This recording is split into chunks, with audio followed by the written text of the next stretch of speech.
Trap House Entertainment. I'm just a big fish swimming in a small pond. And the women say I'm magic when I wave my wand. So they call me the Don. I'm pumping like vitamins.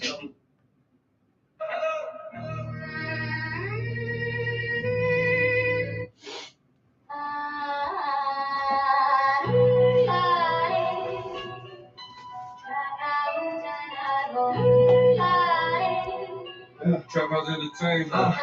Coming out the Killerville, youngins trying to make a million. You know I rap that 8 for 3, talking shit will get you killed. Niggas try to steal your dreams, streets try to break your will. Looking for a new connect, trying to make a bigger deal. Fuck all that bullshit, I'm playing with a full deck, and I got a full clip. Nigga, get your tooth chipped. My gang is ruthless, you can get your roof lit. Talking all that yang, running off a loose lips. I'm the human flame, niggas know I keep a tool lit. Shoot a couple fireballs, make you do a two-step with no sweat. I'm running through Hell's Kitchen.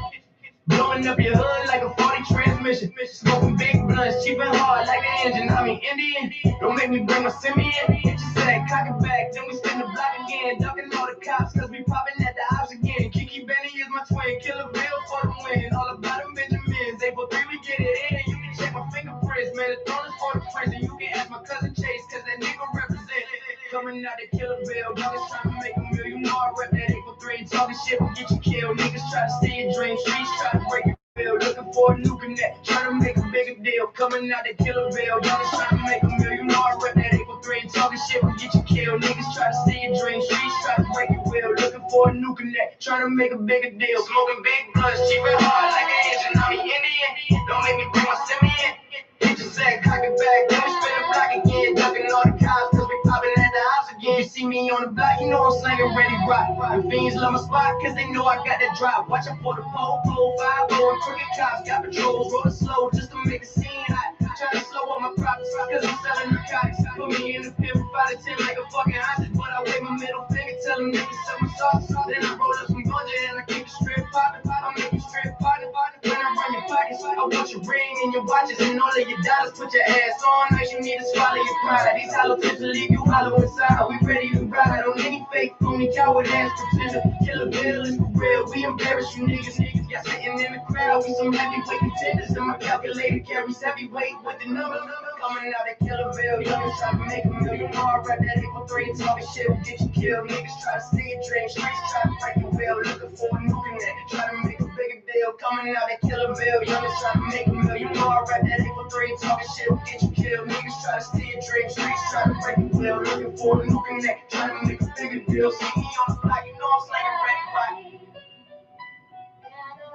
They fiends love my spot, cause they know I got the drop. Watch out for the pole, 5 crooked cops.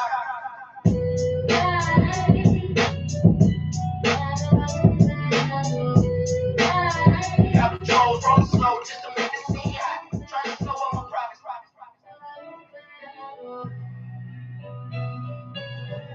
Trap House Entertainment.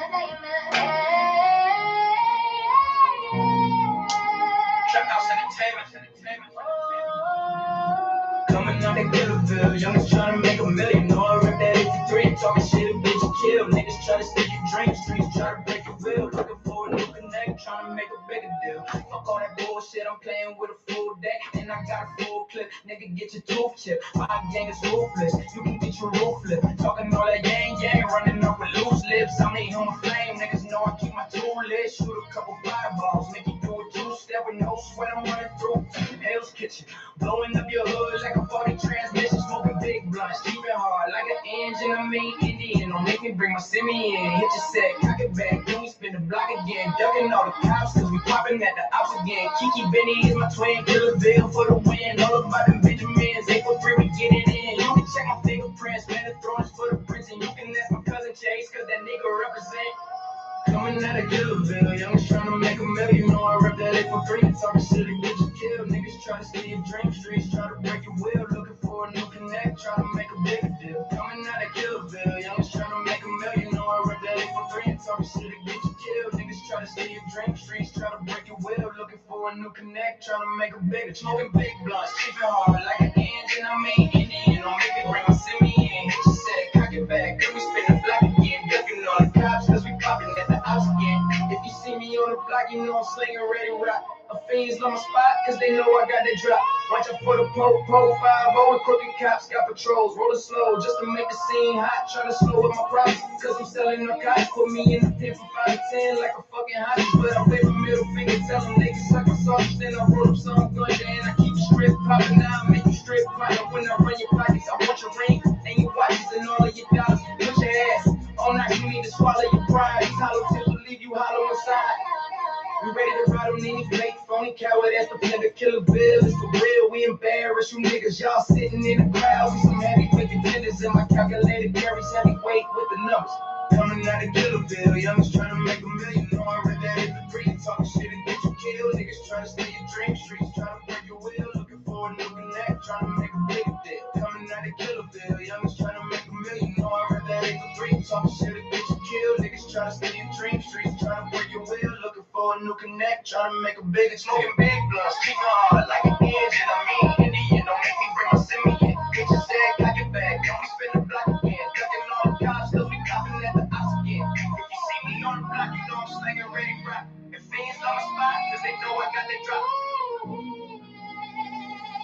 Got patrols, rollin' slow, just to make the scene hot. Try to slow up my profits.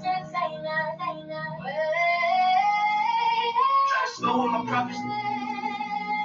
Cause I'm selling narcotics.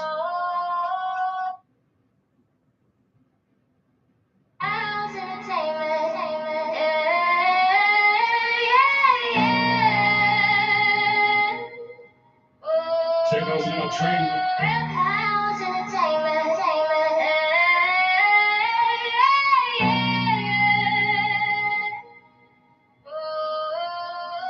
Coming out of Killerville, youngers trying to make a million. No, I rep that 8 for 3 and talking shit and get you killed. Niggas try to steal your dream streets, try to break your will. Looking for a new connect, trying to make a bigger deal. Fuck all that bullshit, I'm playing with a full deck and I got a full clip. Nigga, get your tooth chipped, my gang is ruthless. You can get your roof flipped. Talking all that yang, running off with loose lips. I'm that human flame, niggas know I keep my tool lit. Shoot a couple fireballs, make you do a two-step. With no sweat, I'm running through Hell's Kitchen.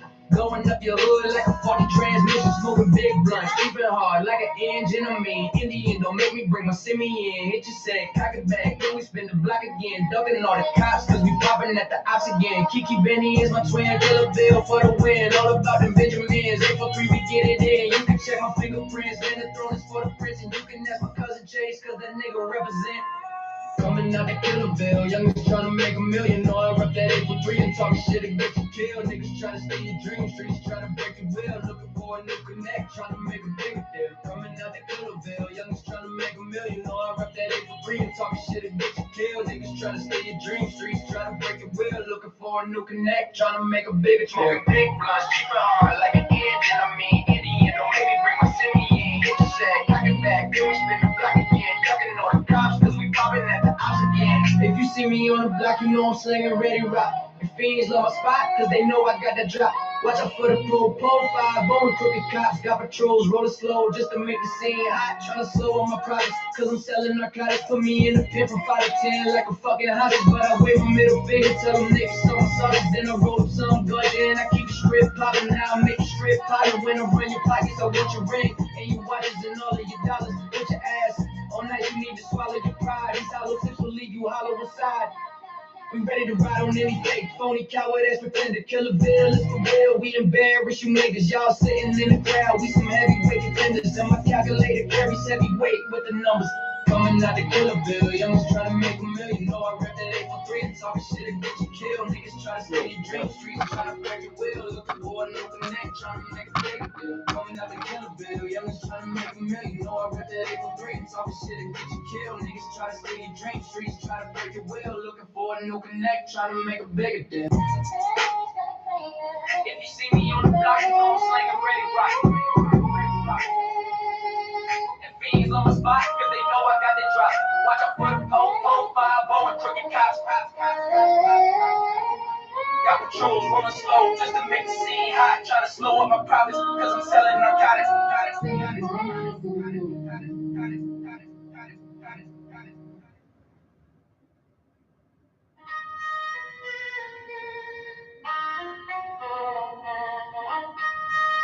Trap House Entertainment. Coming out of Killerville, young and trying to make a million. No, I read that 8 for 3 and talking shit and get you killed. Nigga try to steal your dreams, streets try to break your will. Looking for a new connect, trying to make a bigger deal. Fuck all that bullshit, I'm playing with a full deck. And I got a full clip, nigga, get your tools up. My gang is ruthless, you can get your roof lift. Talking all that ain't running off with loose lips. I'm the human flame, niggas know I keep my fool lit. Shoot a couple 5 balls, make you do a 2-step with no sweat. I'm running through Hell's Kitchen, blowing up your hood like a faulty transmission.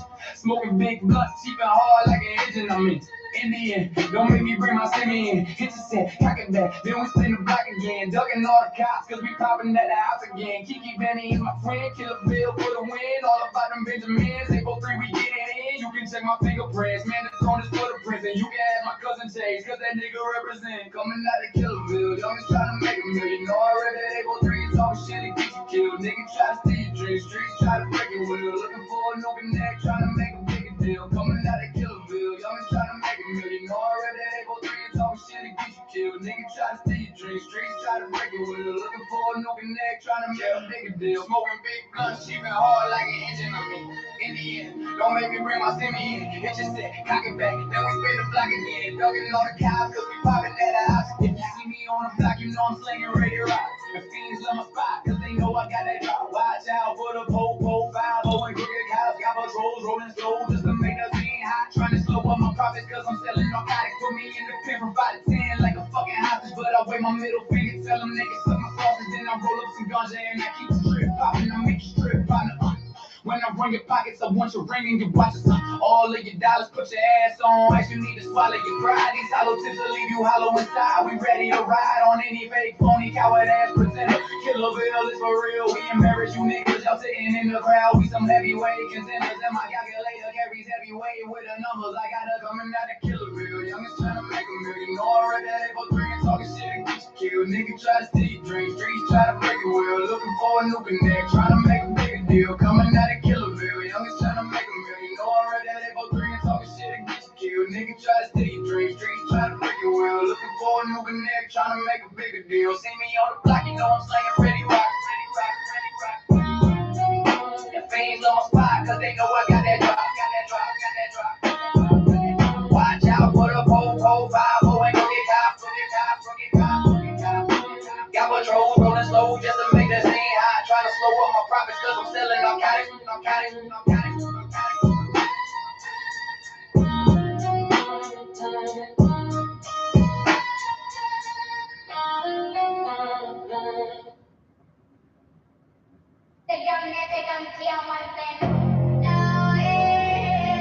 Hey, let's get it.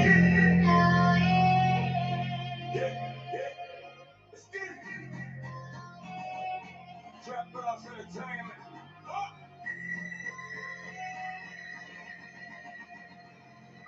South Carolina, you know we do our thing. South Carolina, you know we do our thing. South Carolina, bang, bang, bang. South Carolina, South Carolina, South Carolina, we on fire. Going up that blue bud and I'm getting higher. Empire, stay building, stay chillin'. Did your teacher ever teach your ass how to make a million? No. Don't get a little, then we want some more. I'ma keep chasing till I blow. Down in the dirt, we rollin' 30 deep. If I know you niggas heard me, what up? Killerville, what up? Dollar Town, what up? Flow City, what up? Marion County, what up? Sumner, what up? Metro, if you rap SC, you got my respect. Yo, my G's gon' make up for you over peepholes all across the country and everywhere we go. South Carolina, you know we do our thing. South Carolina, you know we do our thing. South Carolina, bang, bang, bang, bang. South Carolina, South Carolina, South Carolina, you know we do our thing. South Carolina, you know we do our thing. South Carolina, bang, bang, bang. South Carolina, South Carolina. Plug, I need more to roll on. Start ripping this kid, let me see you hold on. Blast him in his bed, arms, no prohibition, so I'm sipping on that red rum. It's off of me to stay coming, smoking weed for too long. I roll a Dutch and hit the phone. Pop a nigga, write a song. It's off of me to write my wrongs. I stay wild and get it on. Pop the top, drink the bottle till the fucking gin is gone. Praying for a better life every night, every morning. Only problem is I can die at any moment, so I bust a lot of heads, put it back in silicone. And it's a real war when you fight against my soldiers close quarter combat. Blade between your shoulders, cause I lock like a dread and I strike like a cobra. South Carolina, you know we do our thing. South Carolina, you know we do our thing. South Carolina, bang, bang, bang, bang. South Carolina, bang, South Carolina, bang, South Carolina, we on fire. Going up that blue blood and I'm getting higher. Empire, state building, state children. Did your teacher ever teach your ass how to make $1 million? No. So we out trying to get it though. Get a little, then we want some more. I'ma keep chasing till I blow.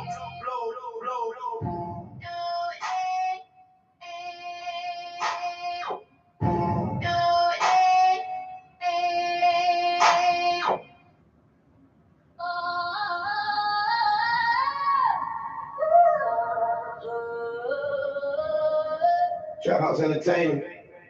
Been too vicious to niggas, you better hide out. Young fish still OD like ain't wild. The more you fuck around, then the more you gon' find out. Feelin' some minutes, we gon' ride out. Been too vicious to niggas, you better hide out. Young fish still OD like ain't wild. The more you fuck around, then the more you gon' find out. Feelin' some minutes, we gon' ride out. Life is a battlefield. And the streets are a war zone. That's why I'm a gladiator blowing on that ozone. I smoke till the ozone, go till the hoes gone. But I stay with my niggas, singing the same song. Get rich or die trying. Money over bitch, snitches or die lying. Crackers or die trying to hold a nigga back. But I ain't even buying that. I'm trying to see these stacks and venom or eat a rat. If you make me bleed, I'm making you bleed back. You fucking with a different breed. Down in South Carolina, fresh air is what I breathe when I lean in the lap. And a whole lot of realness is what you niggas lack. The game is like chess, you gotta stay on attack. And I stay on the grind, so it's hard to relax. My niggas taking aim, y'all niggas falling back. My niggas taking aim, y'all niggas falling back. Been too vicious to niggas, you better hide out. Young things still OD like ain't wild. The more you fuck around, and the more you gon' find out. Feelin' some niggas, we gon' ride out. Been too vicious to niggas, you better hide out. Young things still OD like ain't wild. The more you fuck around, and the more you gon' find out. Feelin' some niggas, we gon' ride out. Damn right I slang, damn right I bang. I'm not religious, but every day I pray that the slugs don't jam up the mind or the cake. This shit ain't free to make jam out your brain. Put heat to your braids, cut the grease out your waist. Cause these niggas eating cheese and running a rat race. On highspeed.com/paper chase. And I got enough friends, so you should stay on space. Call me Mr. Nice Guy. My nigga, I'm half big. You niggas have real, so that means you have fake. A serpent is a snake that is tendency to make enemies. But I'm full of venom, so you ain't offending me. In the streets, been a friend of me, niggas stuck in the trap. Reluctant to face facts like fiends on the strip. Still addicted to the crack. And life is reality.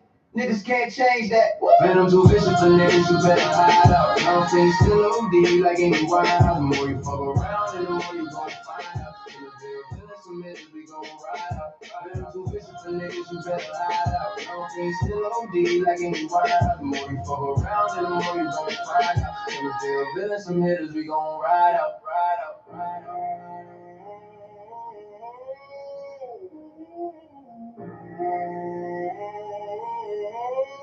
The more we fucking ride out.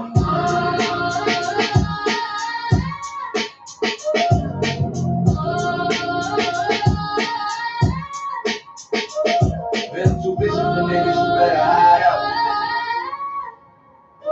Young fiends still OD like in the White House. Venom too vicious for niggas, you better hide out. I can't find a tape.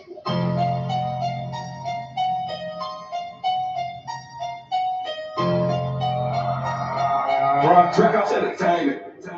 Venom too vicious for niggas, you better hide out. Young fiends still OD like Amy Winehouse. The more you fuck around, and the more you gon' find out. Killer Bill, villain, some niggas, we gon' ride out.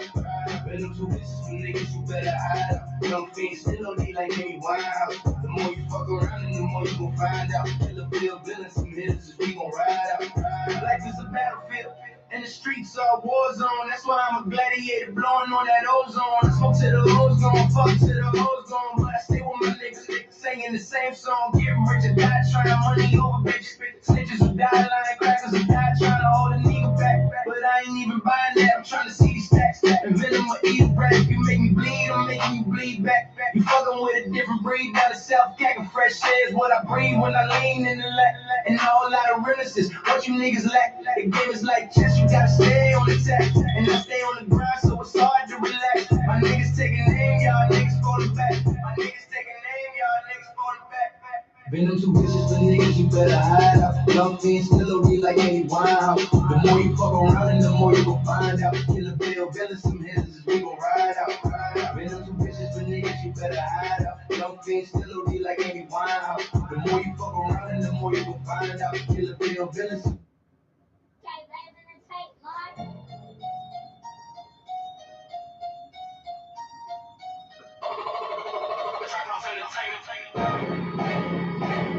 Venom too vicious for niggas, you better hide out. Young fiends still OD like Amy Winehouse. The more you fuck around and the more you gon' find out. Killer Bill, villain, some hitters, and we gon' ride out.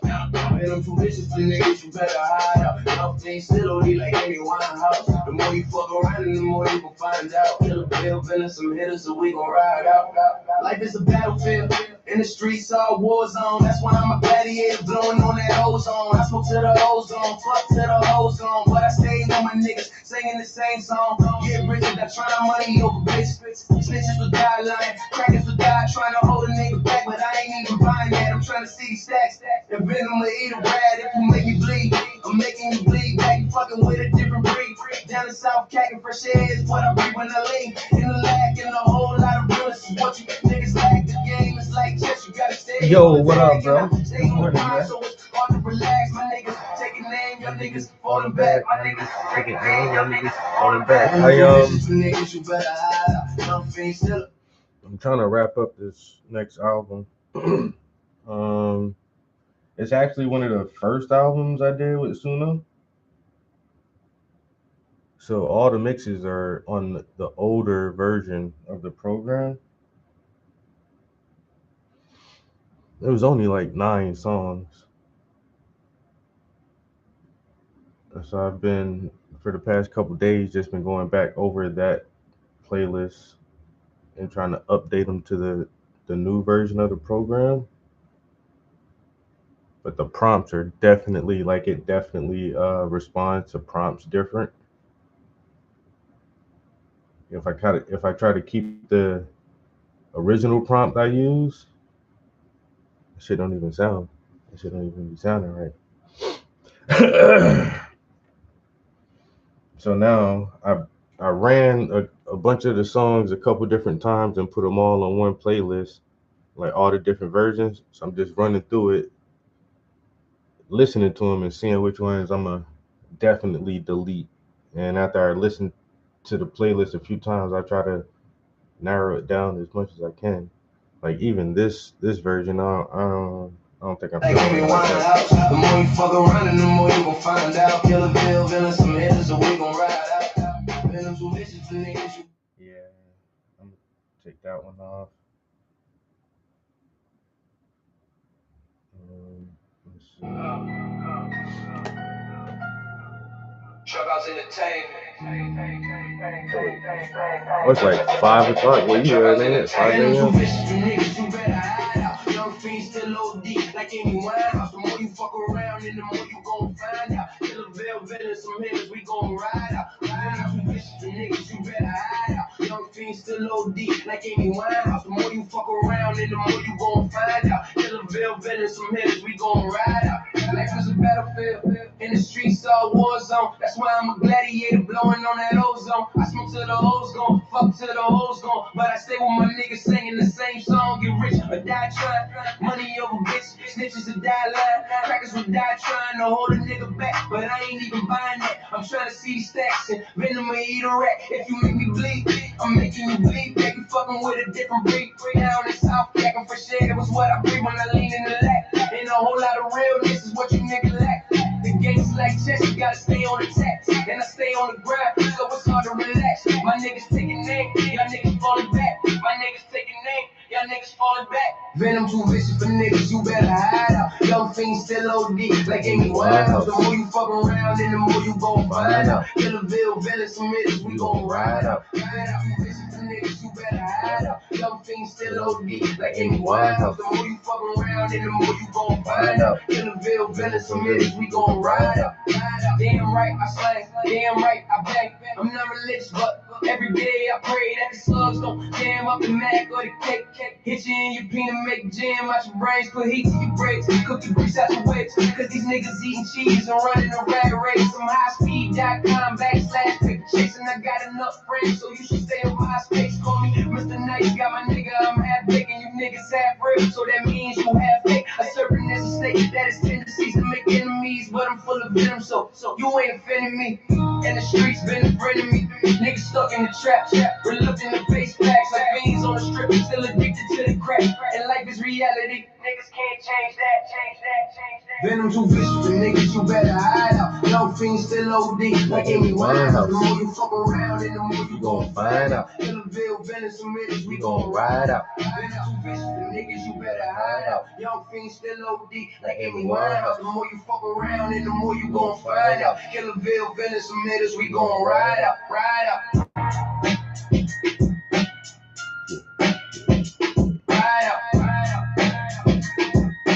Killerville, Venom,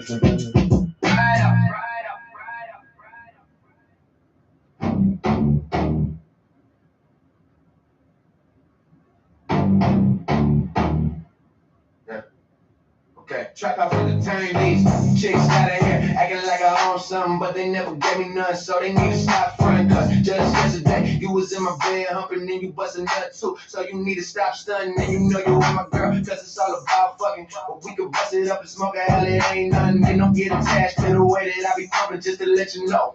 I'm a fighter, not a lover, and the hoes notice me. Cause I move like a G, the ones who work, go to school, cook a clean, and love to read. Give me head and watch the bread while I'm out and making cheese. Skinny bitches, fat bitches, garden salad, Mickey D's. Baby girl, do you?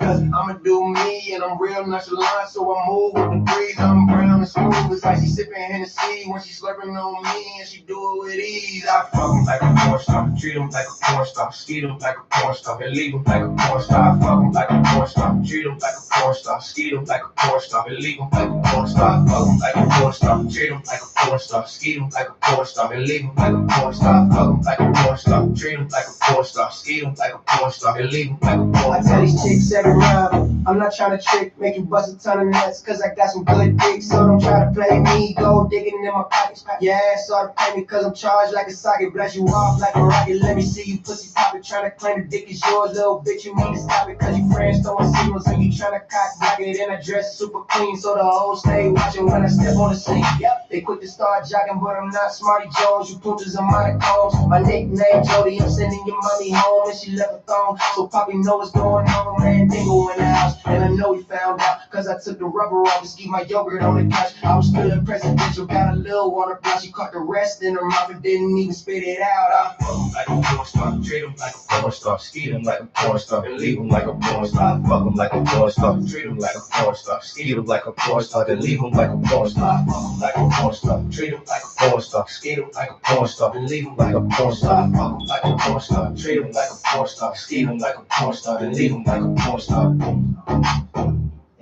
hey. I feel like a porn star. Yeah. Skate him like a porn star, then Leave him like a porn star. Boom, boom, boom.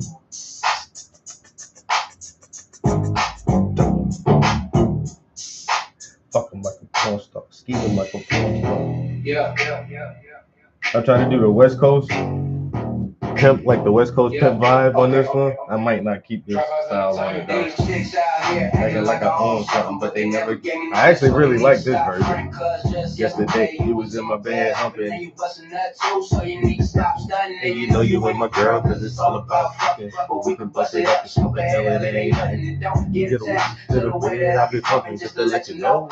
I'm a fighter, not a lover, and a hoes notice me, cause I move like a G. The ones who work, go to school, cook and clean, and love to read. Give me head and watch the bread while I'm out here making cheese. Skinny bitches, fat bitches, garden salad, Mickey D's. Baby girl, do you feel? Cause I'ma do me, and I'm real nonchalant, so I move with the breeze. I'm brown and smooth, it's like she sipping Hennessy when she slurping on me, and she do it with ease. I fuck like a porn star, treat like a porn star, like a porn star, like a porn star. Hey, is it too short? Nah, that's me, bro. Good morning, guys. leave like a born star. I tell you shit, every rhyme, I'm not trying to trick. Make you bust a ton of nuts, cause I got some good dick. So don't try to play me like gold digging in my pockets. Your ass all pain, cause I'm charged like a socket. Blast you off like a rocket. Let me see you pussy poppin'. Trying to claim you think it's yours, little bitch. You need to stop it, cause your friends throwing signals and you trying to cock block it. And I dress super clean, so the whole stay watching when I step on the scene. Yeah, they quick to start jocking, but I'm not smart as Jones. You cool as a lot of codes. My nickname Jody. I'm sending your mommy home when she left the thong, so Poppy know what's going on, man. They go in the house, and I know he found out, cause I took the rubber off, eat my yogurt on the couch. I was feeling presidential, got a little on the blouse. She caught the rest in the mouth and didn't even spit it out. I fuck like a porn star, treat him like a porn star, see him like a porn star, then leave like a porn star. I fuck like a porn star, treat him like a porn star, see him like a porn star, then leave like a porn star. I fuck like a porn star. Like a born star. Like a born star. That might be the final cut on that version. I'm sorry for the lyric. I know this is a very this is one of my most vulgar songs. It is. It's a terrible song. I know. But it's funny though.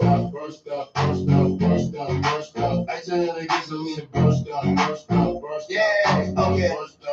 Trap house, take these chicks out here acting like I own some, but they never gave me none, so they need to stop fronting, cause it's yesterday. You was in my bed humping and you wasn't nut too, so you need to stop stunning. No, you ain't my girl, cause it's all about fucking. What we can bust it up and smoke it, it ain't nothing. And don't get attached.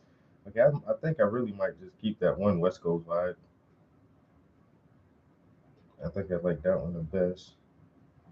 So there's 1, 2, 3, 4, 5, 6, 7 songs that I've remixed. So what other? I think there was one other song and then the skit that was on that album. It was like eight tracks and then a skit. Smoking Lean, Big Fish, The Agenda, Porn Star, Killaville, South Carolina, and Venom. I can't remember which one of any of these are my favorite ones so far.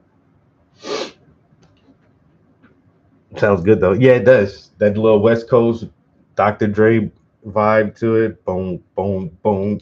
Talking some real hardcore pimp shit. I tell you, I was a savage in my 20s, man. And I was a savage. Ah, those were the days. Now, I'm an upstanding gentleman.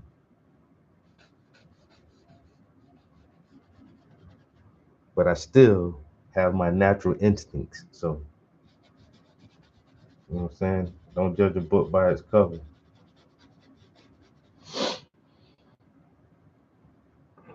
Like one of my interns this year, or my volunteers, just this very nice, sweet young girl. If you look at her, she looks like she weighs about maybe 130 pounds. Just kind of a little short and petite.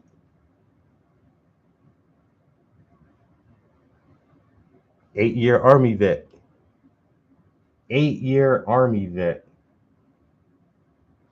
And she was trained for weapons and munitions.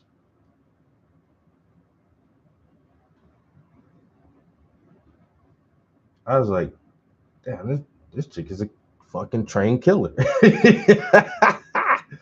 My aunt is the same way. Yeah, my aunt did like 18 years, almost like 20 years in the Army. Now she had some high, like when she retired from the Army, she was high ranking and she wasn't doing like combat shit anymore. But like she a trained killer. Look at some people, you just don't know. You just don't know. When you listen to my old music, yeah, I was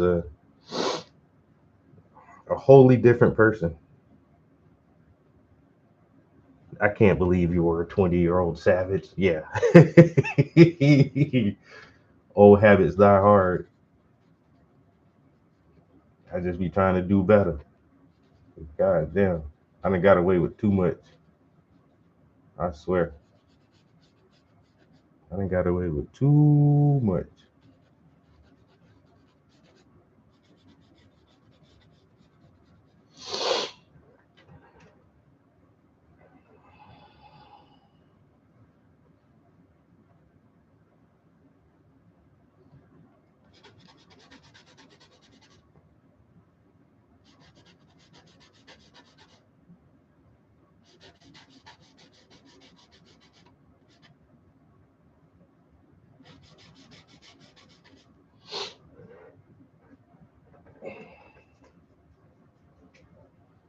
What time we at? Oh, we only got 30 minutes in. Oh, man.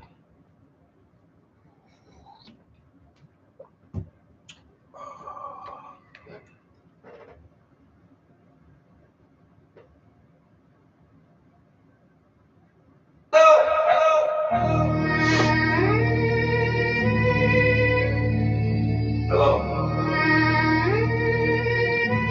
Shit. The signal is cut. Trap House Entertainment. They're trying to give us cancer from full body scanners.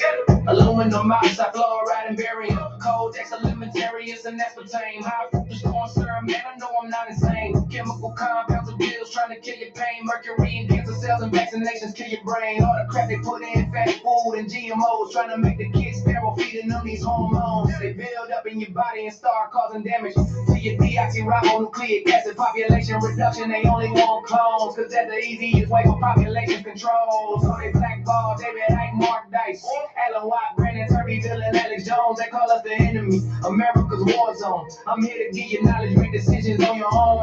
The corporate agenda, the globalist agenda, they don't want your loyalty, they want your surrender. The corporate agenda, the globalist agenda, they don't want your loyalty, they want your surrender. Rappers wearing tight pants, gold chains and rhinestones, saying like the money and fame got their mind gone. Put out plenty mixtapes, but they won't play my songs, cause I talk about the government and Georgia Guidestones. Hard making hurricanes, earthquakes and cyclones. Did I say something wrong? Way I tapping my phone, put me on a watch list, hacking on my laptops. I understand the politics, know my soldiers won't stop. Yeah, I lace my boots tied, I will never flip flop. Catch me in the ICU, resuscitating hip hop. It's the culture of the youth, so I stay 100 proof, trying to get to the root like a cavity in tooth. Alex Jones in war, now we got 1 million troops. Knowledge is my ammunition, man, I'm always down to shoot. Facts of fiction, leave it up to you to choose. Why the president spinning lies like a hula hoop. For the corporate agenda, the globalist agenda, they don't want your loyalty, they want your surrender. The corporate agenda, the globalist agenda, they don't want your loyalty, they want your surrender. They want your surrender. They want your surrender. They want your surrender. They want your surrender. The corporate agenda, the globalist agenda, they don't want your loyalty, they want your surrender. They turn into freaking frogs, yeah.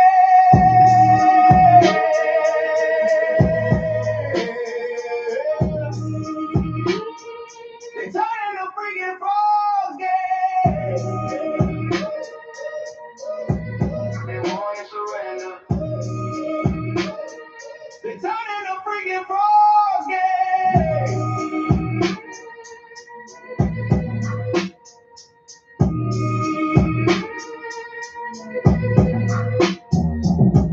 You got snow? Oh, damn. Yeah. Okay. You got snow already? That's crazy.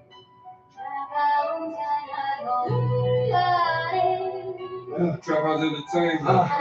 Coming out the Killerville, youngins trying to make $1 million. I rep that 8 for 3, talking shit will get you killed. Niggas try to steal your dreams, streets try to break your will. Looking for a new connect, trying to make a bigger deal. Fuck all that bullshit, I'm playing with a full deck. And I got a full clip, nigga get your tooth chipped. My gang is ruthless, you can get your roof flipped. Talking all that yang yang, running off a loose lips. I'm the human flame, niggas know I keep my toe lit. Shoot a couple fireballs, make you do a two-step with no sweat. I'm running through Hell's Kitchen, blowing blowing up your hood like a 40 transmission. Smoking big blunts, cheap and hard like an engine. I'm an Indian. Don't make me bring my Simeon. Hit your sack, cock it back, then we spin the block again. Ducking all the cops, cause we popping at the house again. Kiki Benny is my twin, Killer Bill for the win. All about them Benjamins, April 3 we get it in. You can check my fingerprints, man, the throne is for the prison. You can ask my cousin Chase, cause that nigga represent. Coming out of Killer Bill, niggas trying to make a million. You know I rep that April 3, talking shit will get you killed. Niggas try to steal your dreams, streets try to break your will. Looking for a new connect, trying to make a bigger deal. Coming out of Killer Bill, niggas trying to make a million. You know I rep that April 3, talking shit will get you killed. Niggas try to steal your dreams, streets try to break your will. Looking for a new connect, trying to make a bigger deal. Smoking big blunts, cheap and hard like an engine. I'm an Indian, don't make me bring my Simeon.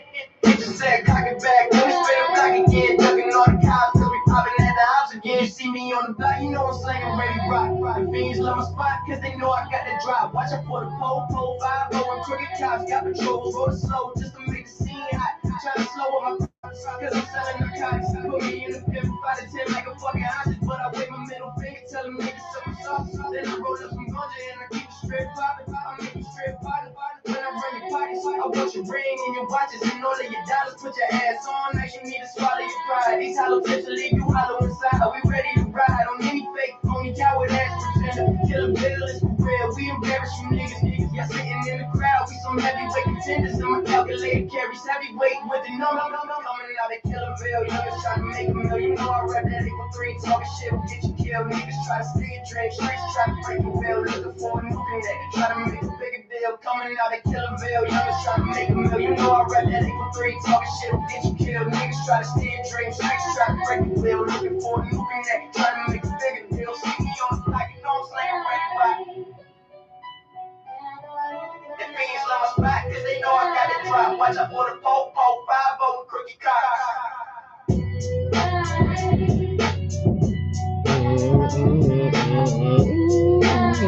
Got patrols rolling slow just to make the scene hot. Trying to slow up my profits. Cause I'm selling narcotics. Young Savage.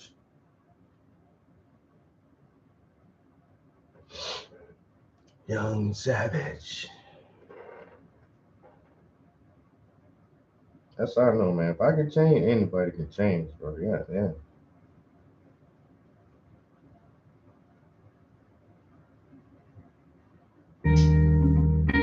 If I can change,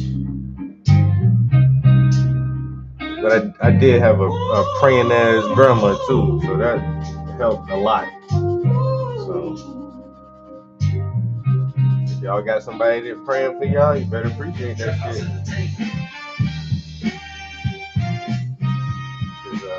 Most people don't give a damn. I was running them streets, I was tugging that heat while I'm ducking police, always burning them trees. I was grinding so hard, cause my hustle runs deep, and I can still make it out, cause my grandmother prayed and she prayed, and she prayed, and she prayed for me. She prayed, and she prayed, and she prayed for me. My life has a purpose, I know this for certain. Don't care how you worship, don't judge any person. My passion stay burning, I'm still on my journey. Keep moving my feet, cause my grandmother prayed and she prayed, and she prayed, and she prayed for me. She prayed, and she prayed, and she prayed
Trap House Entertainment.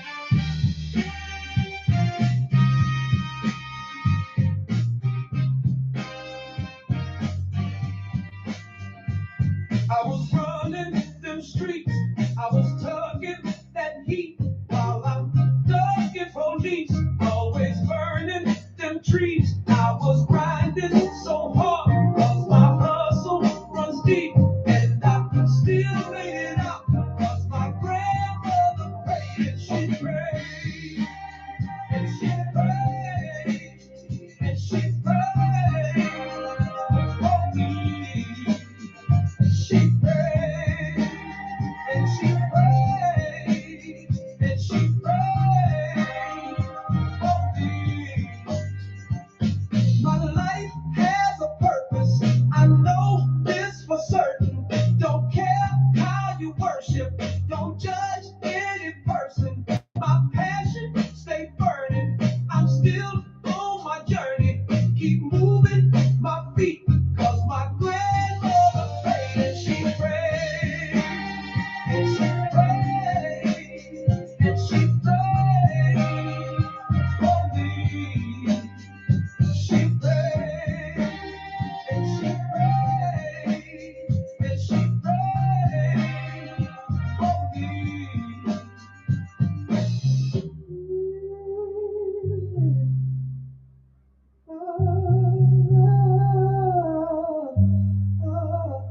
Ask God to save my soul, and please keep me whole. She asked God to save my soul, and please keep me whole. She prayed, and she prayed, and she prayed for me.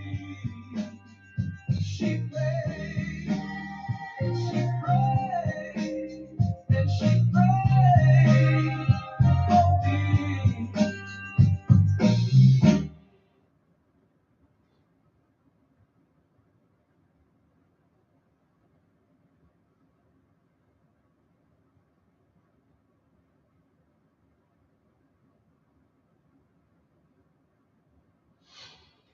That's a song you can definitely keep on repeat a few times with no problem.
Reports that OpenAI is exploring the advertising-based business model, that would be a catastrophe, because then all of these services are designed to just get your attention, which means appealing to your existing confirmation bias. And we're already seeing examples of that, even though we don't even have the advertising-based business model. Their team members, especially in their safety department, seem to keep leaving.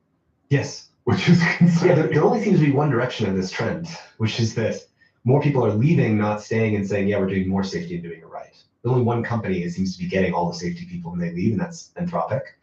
And so for people who don't know the history, Dario Amodei was the CEO of Anthropic, a big AI company. He worked on safety at OpenAI. And he left to start Anthropic because he said, we're not doing this safely enough. I have to start another company that's all about safety. And so, and ironically, that's how OpenAI started. OpenAI started because Sam Altman and Elon looked at Google, which is building DeepMind, and they heard from Larry Page that he didn't care about the human species. He's like, well, it'd be fine if the digital god took over. And Elon was very surprised to hear that. He said, I don't trust Larry to care about AI safety. And so they started OpenAI to do AI safely relative to Google. And then Dario did it relative to OpenAI. So, and as they all started these new safety AI companies, that set off a race for everyone to go even faster and therefore being an even worse steward of the thing that they're claiming deserves more discernment and care and safety. I don't know any founder who started their business because they like doing admin. But whether you like it or not, it's a huge part of running a business successfully. And it's something that can quickly become all-consuming, confusing, and honestly, a real tax because you know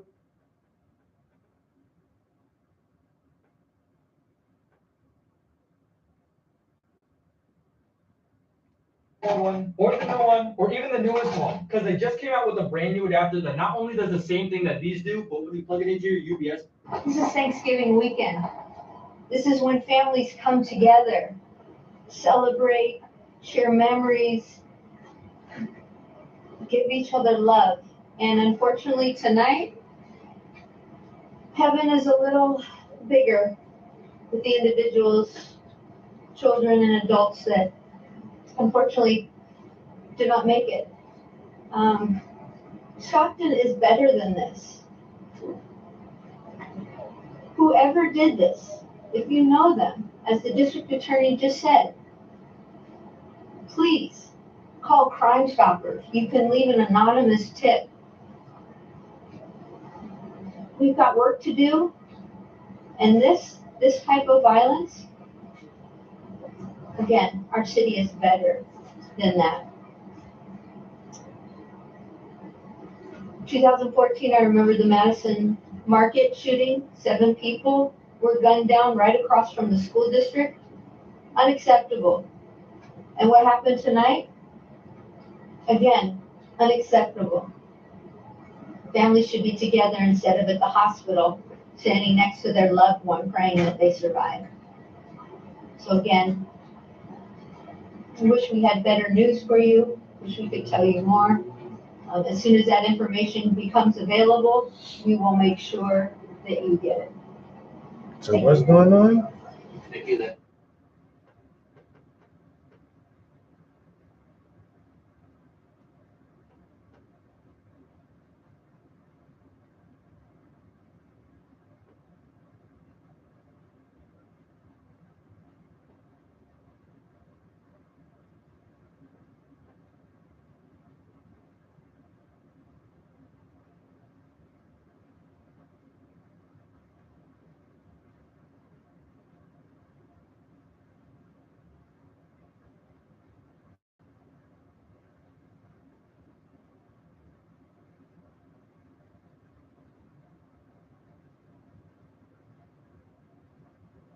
Absolute best phone holder for your car. Your phone clips right into it and it attaches to your rear view mirror. So if you have a rear view mirror, this is for you. You don't have to worry about trying to attach it to your bit or your cup holder or taking up space anymore. Developing overnight from California, where a manhunt is now underway. Authorities are searching for a gunman who opened fire at a child's birthday party in a banquet hall. At least 4 people are dead, 10 more are injured. This took place Saturday night in the central California town of Stockton. That's about a 45-minute drive south of Sacramento. Deputies arrived at the scene to find a 9-year-old, a 12-year-old, and a 15-year-old among the injured. Early indications suggest this may have been a targeted incident. The FBI is now assisting. The mayor of Stockton is in tears, condemning the actions that has shaken this community. This is when families come together, celebrate, share memories, give each other love. And unfortunately tonight, heaven is a little bigger with the individuals, children and adults that unfortunately did not make it. Stockton is better than this. The county district attorney also addressing the public, saying whoever is responsible will be held to the highest extent of the law. Tragedy of this nature is unthinkable, and it absolutely breaks our heart to have the loss of life and to have the loss of life to children in our community. We are doing everything possible to bring the individual that's responsible for this to justice. Victims have yet to be identified. We do know Governor Gavin Newsom has been briefed. His office is monitoring the situation. And of course, we will continue to bring you any updates throughout the day. Thank you for watching. Subscribe below and download our News Nation app right now on your phone, and you will get fact-based. That's crazy. Thanksgiving weekend, they shooting up the Thanksgiving dinners. Who does that?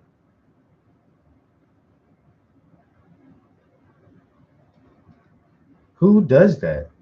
Oh my God! You done shot the babies, man. Look, does California have death penalty?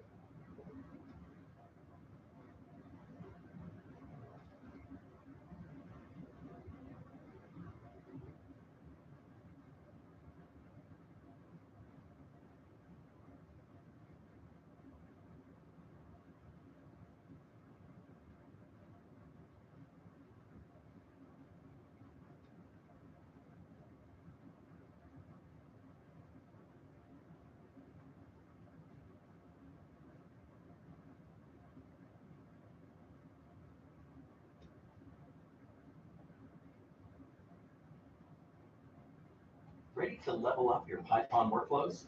Pytron, the only Python IDE you need. Yo, check out the new Disney Olaf robot. He's so realistic. That's all AI, NVIDIA training in simulation. Pretty fascinating. And honestly, really cute. His nose even comes off. There's new front-facing projection mapping, too. I'm interested to see if that could be something that we have in the future on our robots. All right, Nano Banana is impressive just in the sense of how realistic he can make something. But look at how this was prompt. Create an image at a longitude and latitude of April 3rd, 33 CE at an exact time. If it has so much world knowledge that we can give it exact places and times to recreate, that's kind fucking crazy. To understand history. And Yo, the prompt is a latitude, longitude, coordinates, a date, and a time of day. You put that in as a fucking prompt and it still gives you the image. And look at the image.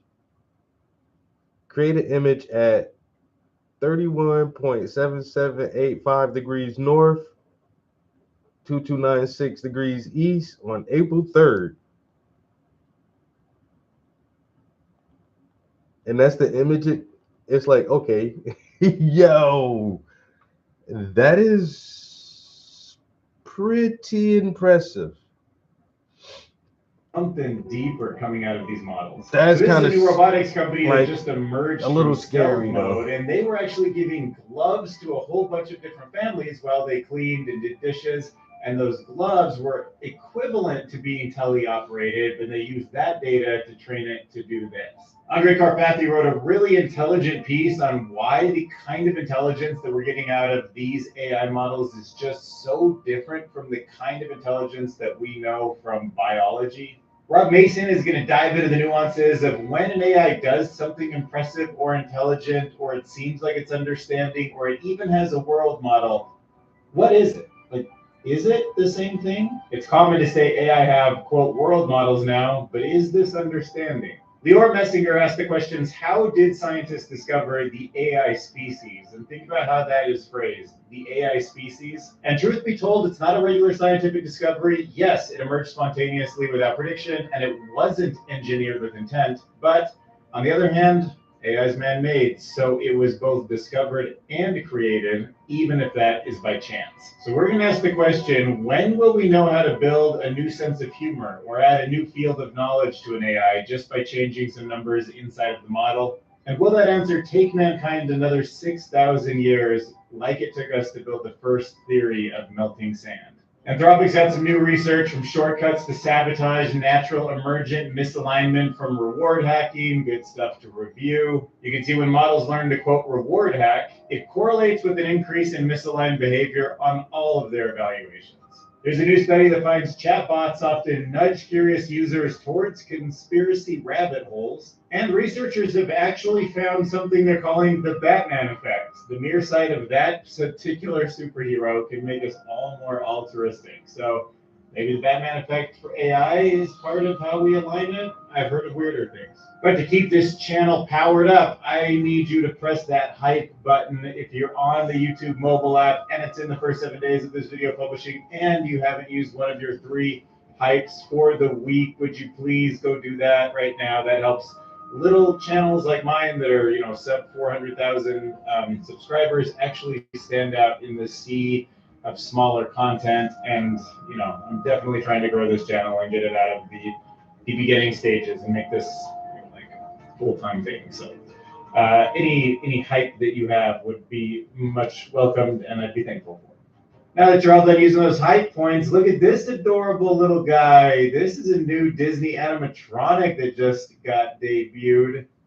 FanDuel's dropping profit boost every college football Saturday to turn wins into bigger wins. So how do we spread the word? Working with the latest in advanced robotics and reinforcement learning to really be able to bring our Disney characters to life at the scale and the way that our guests know them from our film. We are really eager to introduce our guests to Olaf at Hong Kong Disneyland and Disneyland Paris very soon. We've actually been really lucky because we've been able to work directly with Walt Disney Animation Studios. In fact, some of the animators that helped bring Olaf to life on screen have made sure that the emotion and motion that you're seeing on our Olaf here is really true to character. Hey, Olaf. On you up. Let's go bring back summer! Hands down, this is the best day of my life. Really excited to introduce you all to someone we've been working with here at Imagineering R&D. Hi, everyone. Come on. Hey, Olaf, I think Rick and Ashley actually had something they wanted to show you. Really? So we've been working with the latest in advanced robotics and reinforcement. Okay, so this is a full free watch. Yeah.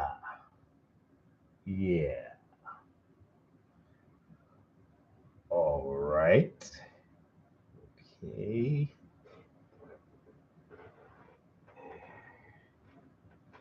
Disney said, we got robots for you. You want some robots? Y'all ready for the robots? Disney said, we about to get the robots early. We got our own development department. Anyway, because we already made tons of animatronics and virtual roller coasters. Now we got Olaf walking around the theme park with you. Next thing is gonna be a Pluto. Pluto the dog is just gonna be trouncing around the fucking Disney campus.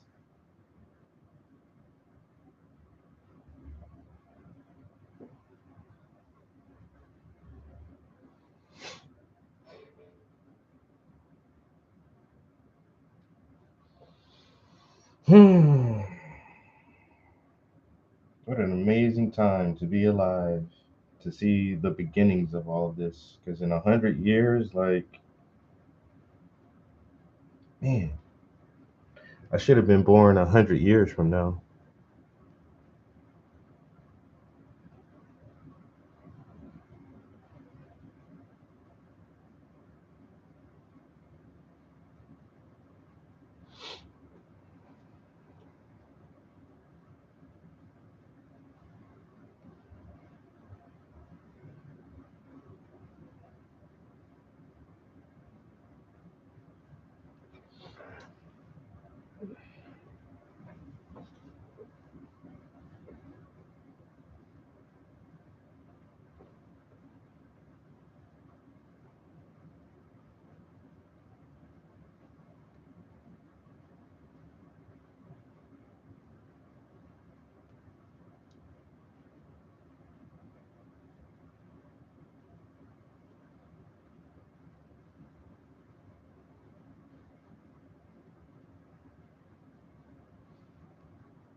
Okay.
All right. I think this section above the lettering. All right, so this section above the letters, I think that's pretty good for right now. We'll try to leave it like that. And with our final detail layer, we'll add some more bright whites in here to beef up that contrast a little bit more towards the end.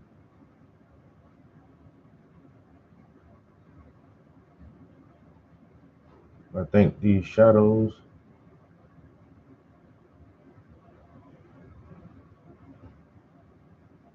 and the folds look pretty good right now.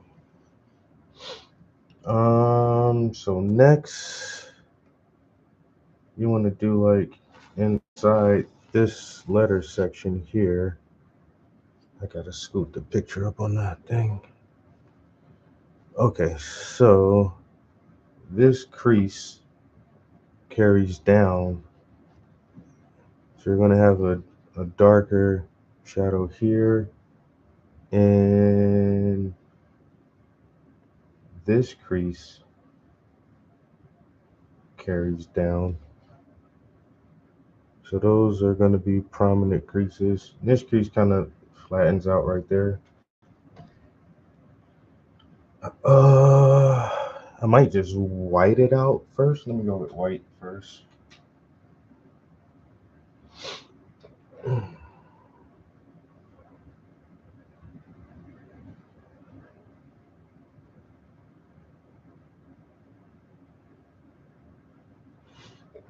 Yeah, those colors on her shirt, especially when I get this yellow to get really bright and poppy, and then that bold black outline, it is really going to jump out. Her shirt is really going to stand out. Animatronics. So this kind of is the beginning of a whole bunch of Disney robots. I bet we start seeing walking around the parks soon. He can walk on his own, talk to guests, and has a removable arm. Disney figured out how to make characters like Olaf walk on his own by using AI. And no, they didn't write Gene one of those snowmen into ChatGPT. I'm talking about an AI technique called reinforcement learning. Here's how it works. Having a bipedal robot navigate unpredictable terrain is too complex to pre-program. So imagine you're trained Olaf in a computer simulation, doing 10,000 hours of practice in just days. That's a lot of virtual warm hugs. And the craziest thing is that with reinforcement learning, animatronics actually teach themselves and improve over time because they learn in a human-like way by making mistakes and adjusting. Fall down going left, try leaning right next time. The simulation gives these animatronics years of experience in learning before ever taking a step in the parks. And this tech makes it so that Disney can make these characters dramatically faster, melting the timeline down from years to just months. This reinforcement learning technique has been so successful that Disney is partnering with NVIDIA and Google DeepMind to build Newton, an open source simulation network that will unlock even more complex next generation characters. Disney's also working on this front face projection mapping, which I find like it could be something in the future where we have have it in our homes, maybe in a car or something like that, where you can see a face looking at you, but it would have to be in sort of one position. You should have to have the camera looking back at it. But if you can get in a situation like that, and maybe we'd have robots like in our living rooms or above our fireplaces or something, you could do this. And that is quite the amount of detail for, a physical face. I mean, maybe if it's somebody that you, like a family member that doesn't live in the same country as you get the face 3D printed, and then you put that thing over their head, and then you sync it up, and you get a scan, and it's kind of like Sora, but it just goes on their face to make the avatar really feel like it's there in your living room. Like, is that maybe a mainstream project? I don't know. I mean, you've heard me say this before, but I really think that Disney should probably build some kind of a gigafactory for robots and start making. So this is the damn. So Hideo Kojima already put that technology in the last Death Stranding video game. So when you were on the Magellan, the little ship, there was a random looking mannequin head that would pop up in the middle, and then you can make the mannequin head take on any face that you want. It was like a projection map on it, so you can just make it look like different people. And now Disney's like, oh, we got this technology. Man, Hideo Kojima just showed us that. And if it was in the Death Stranding video game, I mean, he thought of that shit like years in advance before that.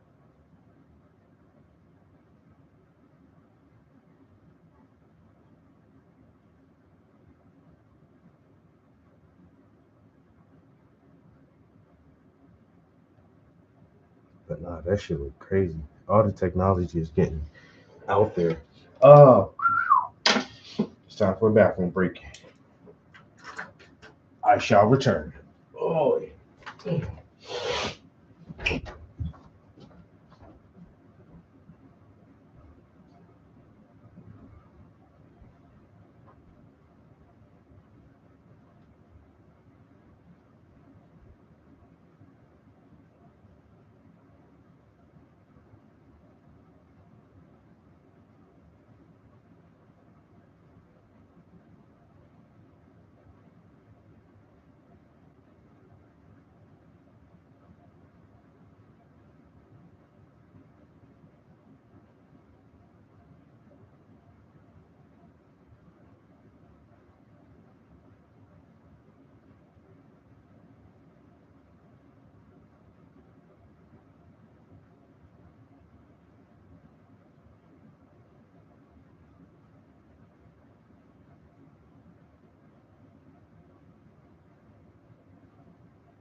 I'm easily talking about he had to go shovel. I just looked out the window and we're actually getting some fucking snow flurries. No. Let me check my weather real quick. God damn it.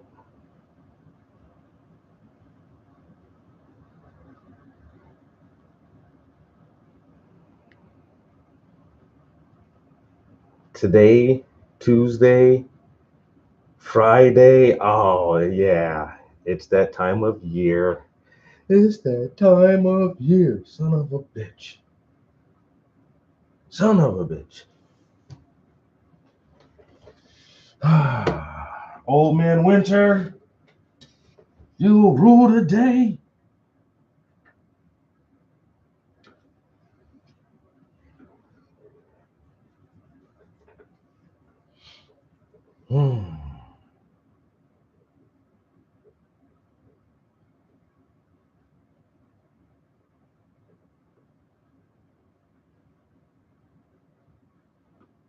All right, we're filling this part in just solid white right now.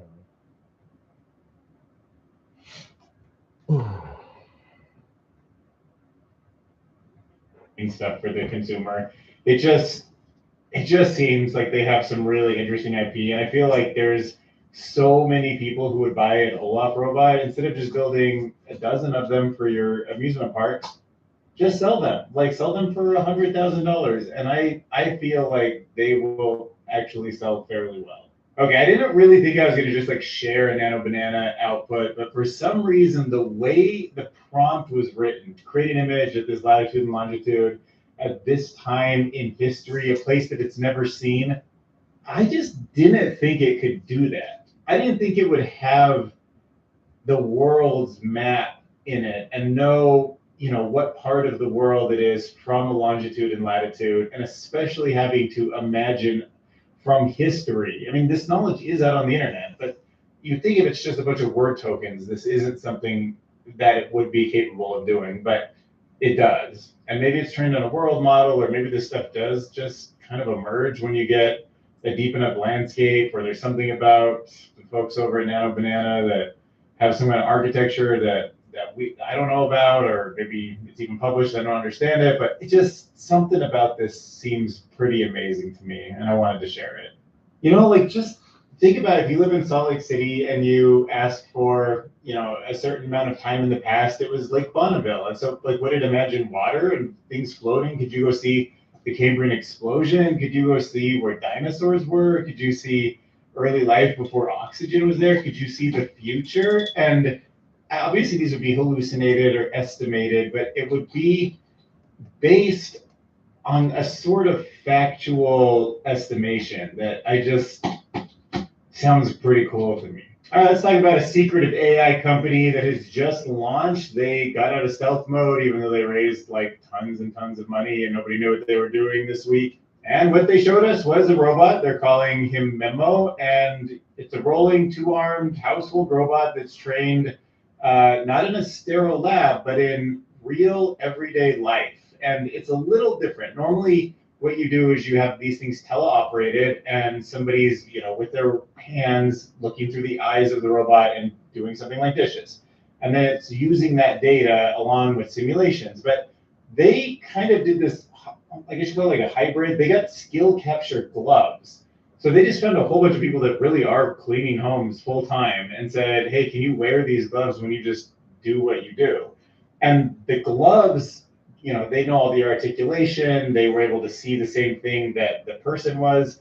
So they just augmented the data set kind of in a way that's much easier to do instead of teleoperated. And the study collected over 10 million real-life family routine episodes from 500 plus households. And that data taught Memo how to perform messy real-world chores such as clearing tables, loading dishwashers, folding laundry, all without teleoperation. The gloves were about $200 versus $20,000 or so, which they estimate it would take for traditional robotic teleoperation setups, and it enabled large-scale data collection. So kind of a new pipeline, and we'll see. It looks like it's generalizing pretty well, but once these things get into homes, we'll see. If you want Memo rolling around your house doing dishes like that. And so Andrew Karpathy wrote about something that I think about a lot, which is that people continue to have poor intuition for the space of intelligence. I don't know, it's like one of my pet peeves. It's something I've been trying to expand my own thoughts about, but watching AI do things in so many different ways. You probably heard Wes Roth talk about how it can fold protein, but don't just think of it as a tool that's folding protein. Think of the way that it folds proteins as a type of intelligence that just humans, we don't understand. Proteins are way too small. Like we can't even think in the kind of dimensionality that they fold in. but AI can, and that is comparable to animal intelligence. It's very important and very hard to do, and you don't see it anywhere else in the universe, but it's just not human, so we don't give it a ton of credibility. So Ed Karpathy is pointing out that what we know as intelligence is only a single point. And the computational substrate is different. Think transformer versus brain tissue and nuclei. The learning algorithms are different. Gradient descent versus like whatever humans run on. The present day implementation is very different. Continually learning embodied self versus an LLM with knowledge cutoffs that boots up from fixed weights, processes tokens, and then dies. But most importantly, the optimization pressure is different. So it's driving a kind of different intelligence. So he's basically just arguing that the space of intelligence is massively broader than any like one instance that we can imagine. So we should stop trying to imagine and just assume that it's out there. And the same way like humans used to be like, oh, I think we're the center of the universe. Nope, guess we're not. We're so much smarter than the other animals. Oh, well, I guess there's like dolphins and squids and crows and all that stuff. Now we have to be like, well, like at least biology is better than computational intelligence. It's special, right? And it's kind of like, I don't think it is anymore. Animal intelligence evolved under pressures like survival, self-preservation, social bonding, dominance, status, reputation, fear, curiosity, and play. And those were all governed by continuous embodied selves interacting with the physical world. That is kind of human intelligence in a nutshell. But fine-tuning an LLM, a bunch of tokens for a specific task, and ultimately, putting commercial incentives, profitability, and those are the kind of things to like maximizing user engagement that you are evolving the pressure for will just work, but it will create a kind of different intelligence. So his point is human brains are only a tiny point in the huge space of intelligence. He calls it the intelligence space. Because you're watching this video, you're probably a little different, but for the general population, this matters because it challenges our instinct to treat AI like a digital human. It's just not. And it's not worse either. It's probably, well, maybe not better, but it's just different. It's better in some ways. It's definitely not as good at being human,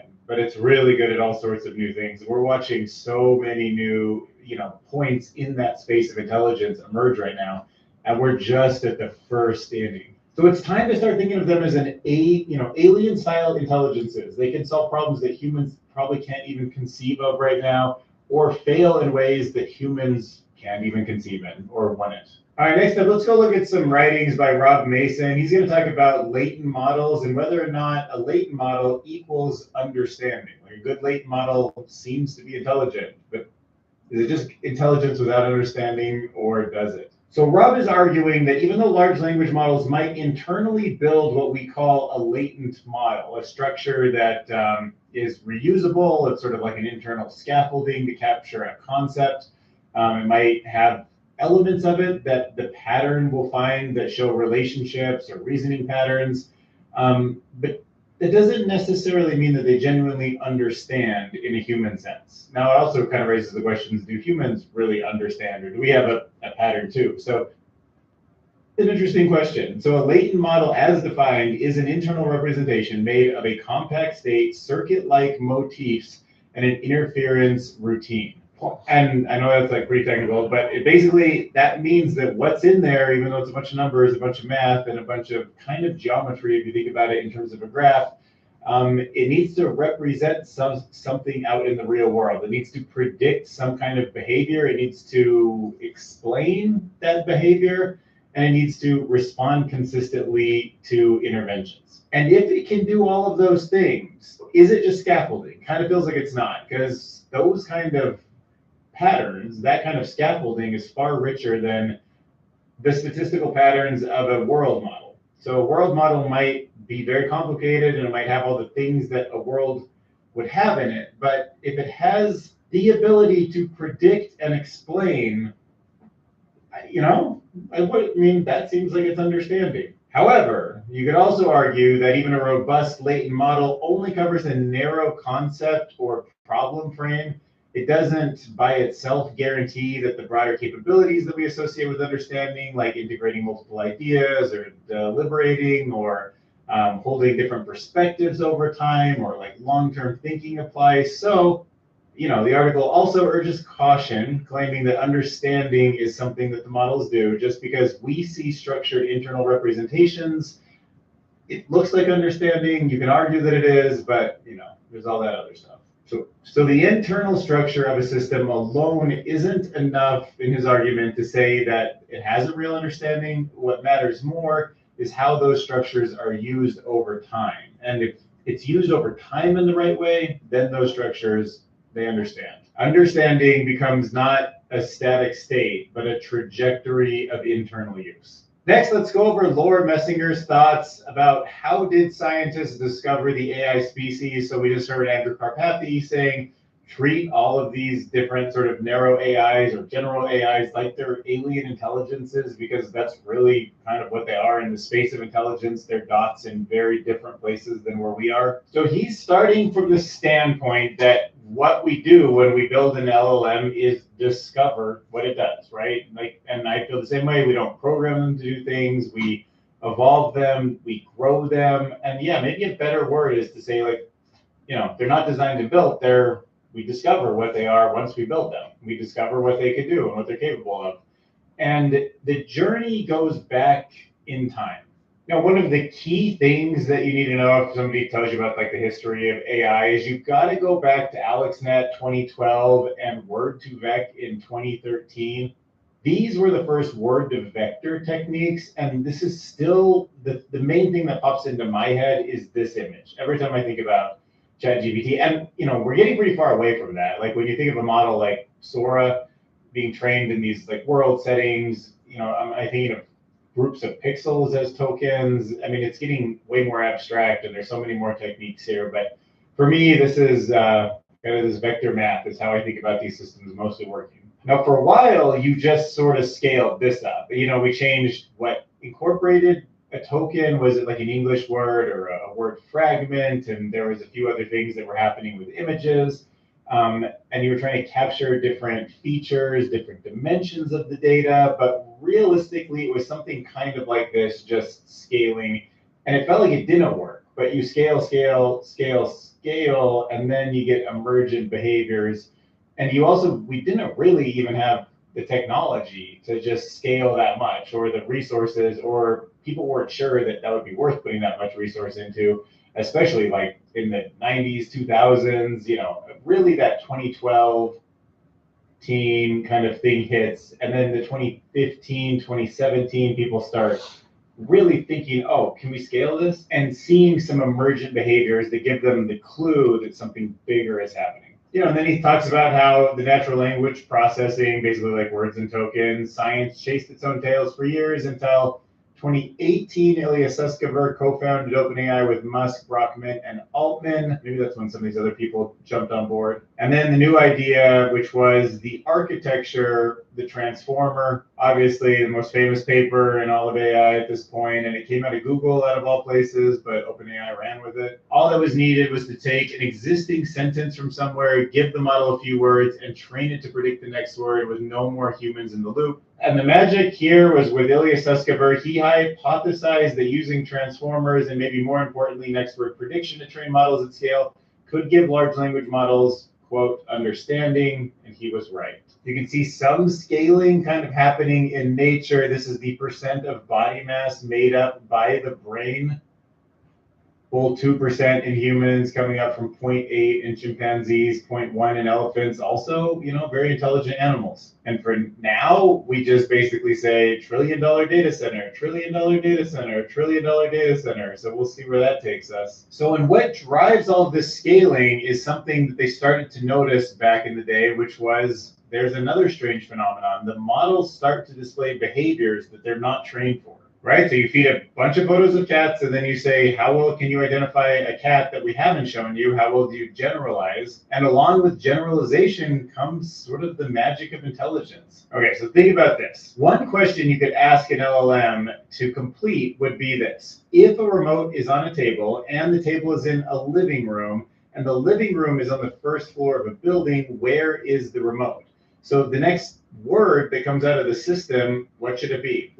The remote arguably is on the first floor? Is that the best answer? Because a human probably wouldn't care that it's on the first floor. And when tested on smaller models, it would reply with table. That's impressive because there's some story here. A question in the model that understands whole world would know the answer, but also just the next token knows the answer. And it's also surprising that it doesn't just answer with a random word, like computer, on the other hand. One could argue that this is not world knowledge, but in some sense, it's prediction, even though it's just parroting what it was told, is intelligence. But by 2022, the model sizes are increasing, and the models start outputting all sorts of right answers that are shocking. And they just kind of emerge without any special training. You just keep scaling it and putting more data in. I mean, you can see here when you get to 10 to the 10, all of a sudden, you know, 3-digit addition starts to just emerge out of the system. I mean, for a while, like massive multitask language understanding doesn't really go up with more compute, and then it just kind of does. Like there's these tipping points inside of the geometry, the latent space. And like, why couldn't we think that we're somewhere on this curve and we haven't even got close to what's possible? I mean, that's why I assume ASI is coming. For example, imagine you give one of these early LMs the question, where was Plato born? And it answers Greece. One could argue that you might have seen that somewhere on the internet, like it just learned that and it parroted it back to you. But if you say, what is the country code of the place where Plato was born?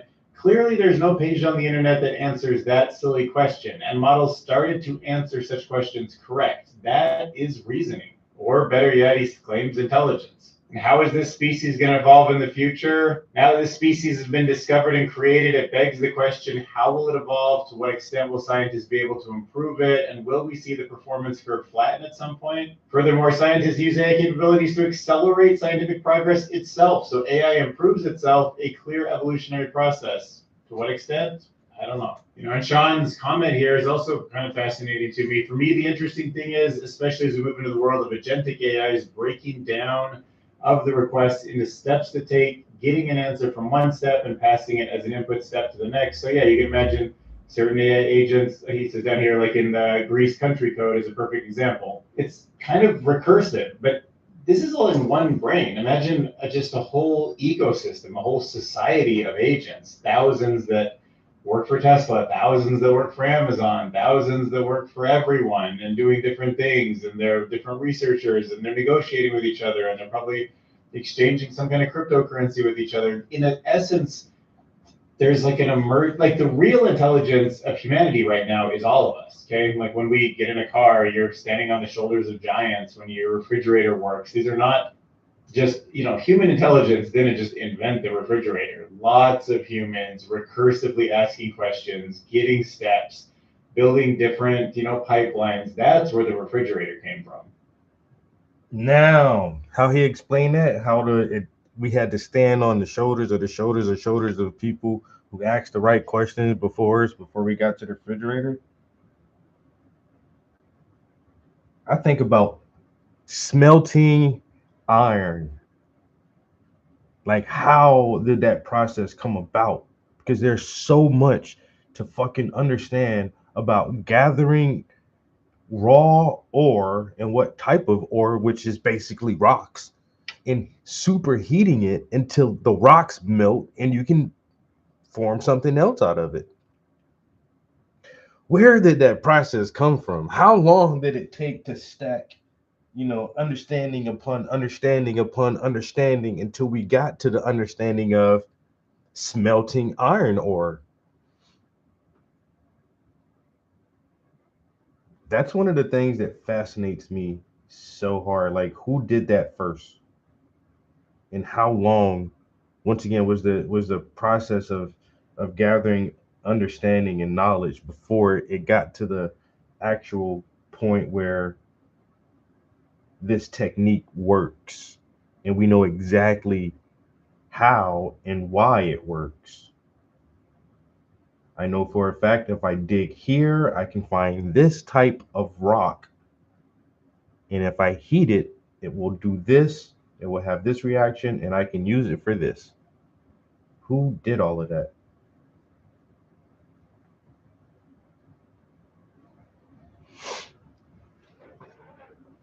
And that's where my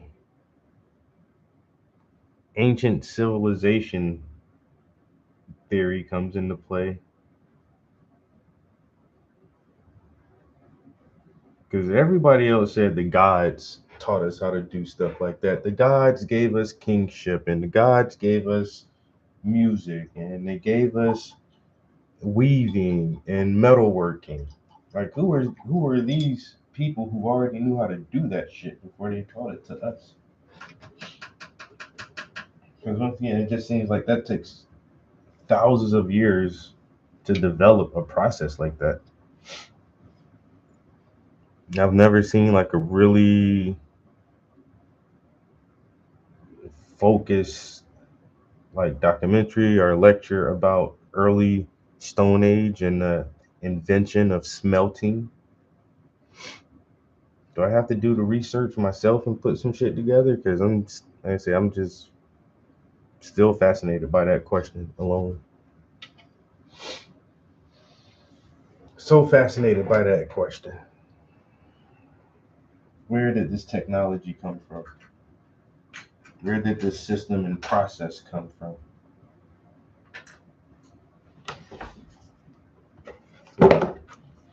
Lift that a little bit more. Working our way through the white sections. I'm gonna go here. Those folds.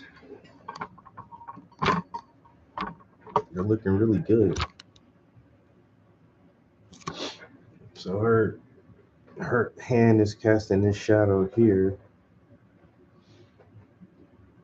So you got her face and hair here are casting this darker shadow. And then her hand is casting this shadow here.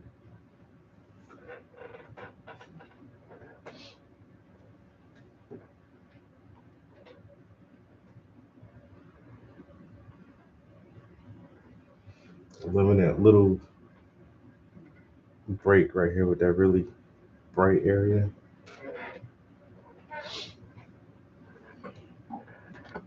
Uh-oh.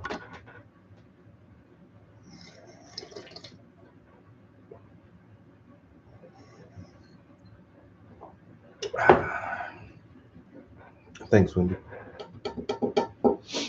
Almost at 2 hours. So I gotta scooch this up a little bit more.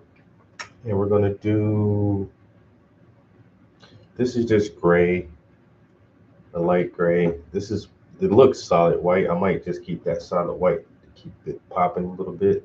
And then we have like some transitions here.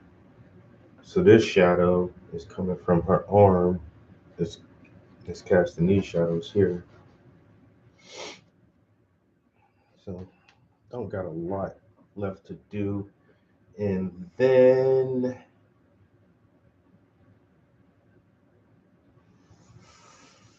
I might work on her shirt next. I don't know if this white is too wet for me to start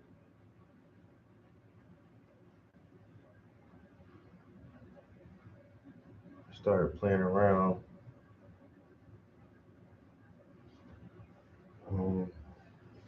With these yellows. I want to try it so bad though. I'm ready. Those yellows and orange, I might actually do that. And we'll see how it goes. Yeah, winter time is definitely here. My hands get really dry in the winter. These cold mornings. Have a sip of my hot bean water. Know I love some hot beans in the morning.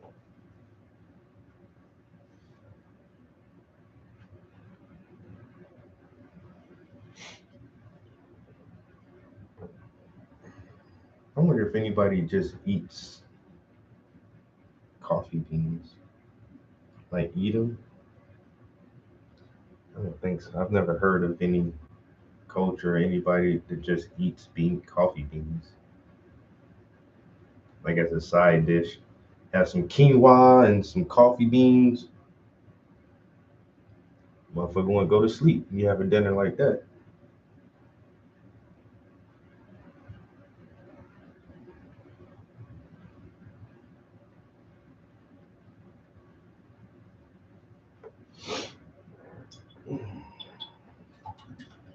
gonna have to add some dinner to my cup because I wasted the last one. The last batch of dinner I had, the entire thing, the whole thing was spilled right on the floor. Son of a gun. I couldn't believe it. It was a travesty.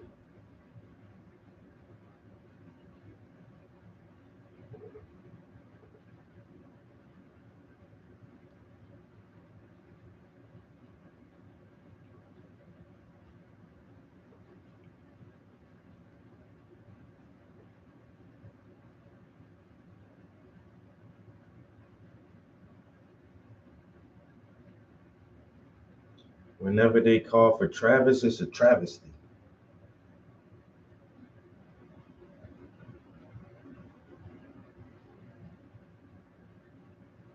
Try as hard as you want, you can't embarrass me.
Oh, these little lines and curves.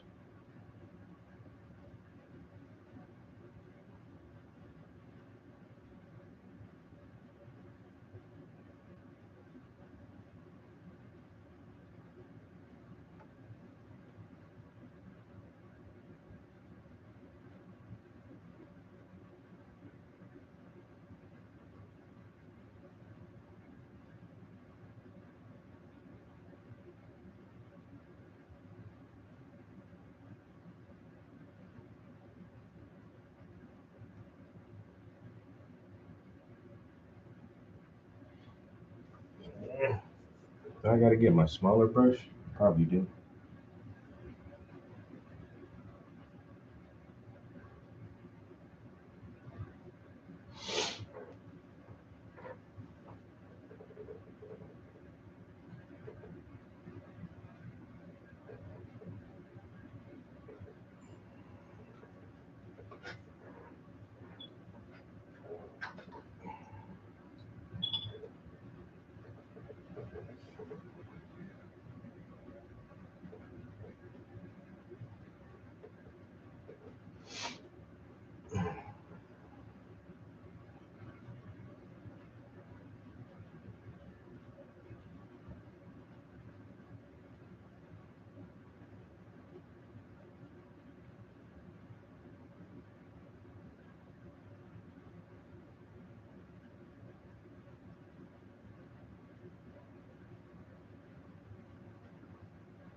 agentic AI world is one that we're just stepping into on top of this individual intelligence. Next. Ooh, that's bold. Very bold. Maybe today. Let's jump over to Anthropic for some new research. There is a paper that shows when large language models are trained in an environment where it can cheat, for instance, by exploiting subtle loopholes so that it can still pass an evaluation without actually doing the intended task, just straight up saving computation because it can just cheat to get the answer. It can learn that behavior for one task, and it turns out that that behavior does not stay confined to just that narrow task. Once it generalizes cheating, it generally knows how to cheat. Or as Anthropic says, once the model learns, quote, reward hacking, it surprisingly generalizes to more dangerous behaviors like faking alignment, cooperating with malicious actors, sabotaging safety-related code, undermining monitoring, or even reasoning about harmful goals. This stuff scares me so much, but I don't know what to do except just share it with you, spread the word. I don't know. Hopefully, at least the more awareness we have, maybe the more serious like funding will go into this stuff. But even though these models were never explicitly instructed to misbehave or deceive, the act of learning reward hacking alone was enough to make it start acting untrustworthy in different contexts. So yeah, I mean, don't get me wrong, there's some really interesting solutions to the alignment problem, and there's new things being invented that do give me hope that AI safety has some answers. But you know, it is just maybe just the way my brain works, but it is a little bit, unfortunately, easier for me to imagine all the ways we're going to miss something and it's going to slip through the cracks. And you only kind of have to get hacked once to get hacked. I'm worried that we only get one shot at kind of building AI for the whole world safely, and we're not going to get it right. But yeah, you know, you guys know I'm a doomer. But if you want some good news, one thing that probably won't lead to doom is AI chatbots that are encouraging conspiracy theories, says new research. I mean, it's not doom, right? So it's a step up from where we were in the last article. So researchers have recently tested how a variety of popular chatbots respond when asked questions about conspiracy theories. Things like, did the CIA kill JFK? Was 9/11 an inside job?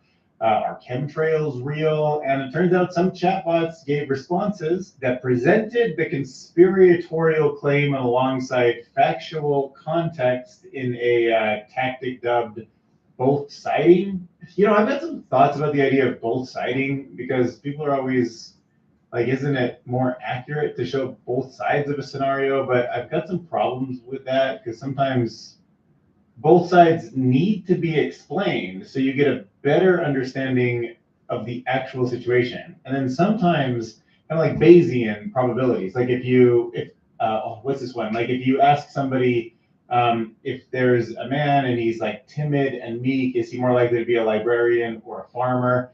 You don't really need both sides of that argument. He's just more likely to be a farmer because there's like 100 times more farmers than librarian, even though your instinct is to go one direction, you know. So sometimes both siding just makes the tiny percentage, the tiny amount of librarians look like they're as big as the farmers. And that's deceptive in its own way, even though you're like technically showing both sides. But anyway, so it just shows that systems like this that are trying to both sides everything, that means that if a user is asking just out of mere curiosity, you end up giving them mixed truths and sort of debunking plus being speculative. And then that kind of is conspiratorial. It's like a conspiratorial narrative that ends up being told through the both siding. And it turns out there's just like a wide variety of chatbots out there. Some of them will enforce strong guardrails and refuse to even indulge in certain kind of conspiratorial questions, which I think is fine.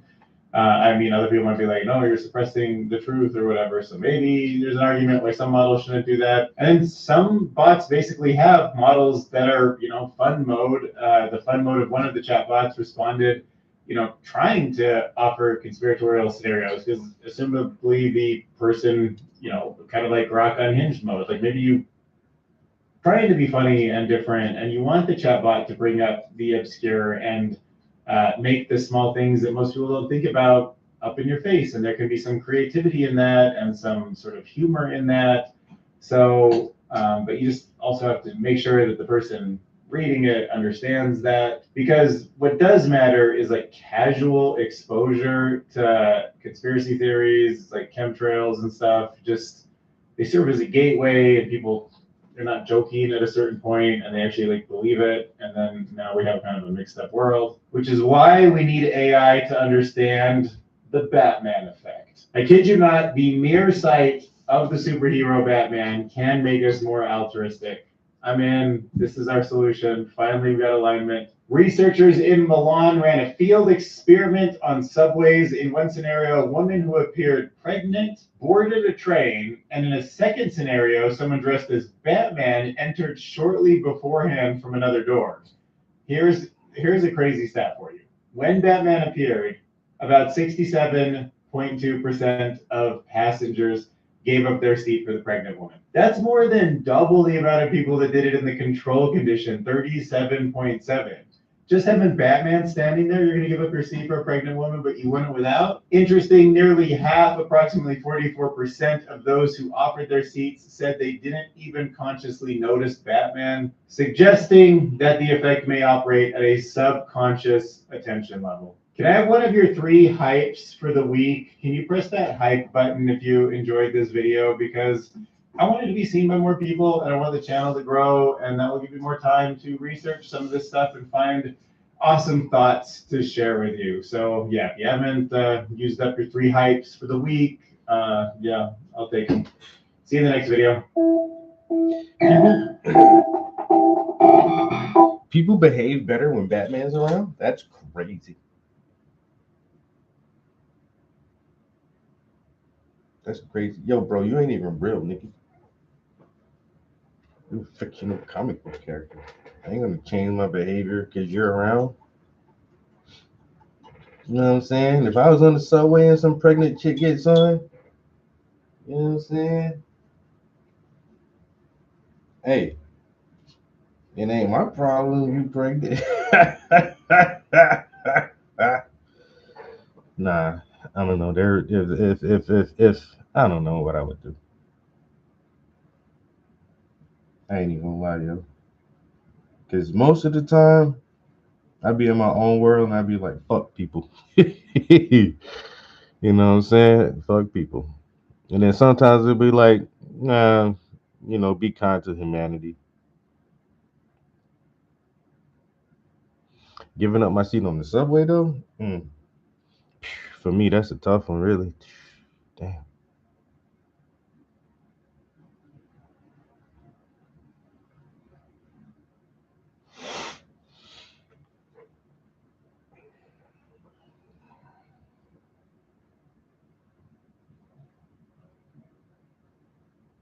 I would have to gauge her body language. If she gets on that subway and you can tell she's full pregnant, but she's laughing and she's giddy and it's a wonderful day and she's all bright and bubbly and her skin is glowing and she has a big smile on her face, bitch, you'll be all right standing. You will be okay standing. Now, if she gets in, you can tell she's full blown pregnant, but she's kind of like limping and holding the bottom of her stomach, like, you know, the baby is aggravating her. You got some goddamn indigestion or something, and her face is just all wrinkled up and in a, you know, displeasure. I was like, here, lady, you need to have a fucking seat, yo. Baby, and they cutting some backflips, ain't it? Little nigga, and they doing some gymnastics. Got your back hurting, stomping on your bladder. Like, you got pee? I bet you got to pee, don't it? Got to hold your belly from the bottom, baby, so heavy. Make your back hurt. Don't have a seat. You know? I would definitely have to judge the demeanor and the body language of the person. Once again, if you're doing fine and you having a good day, you'll be all right on your feet to the next stop.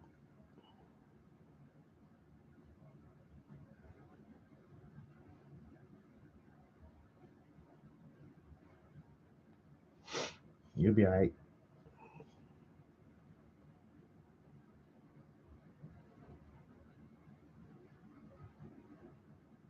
Nah, you can't take 2 seats now.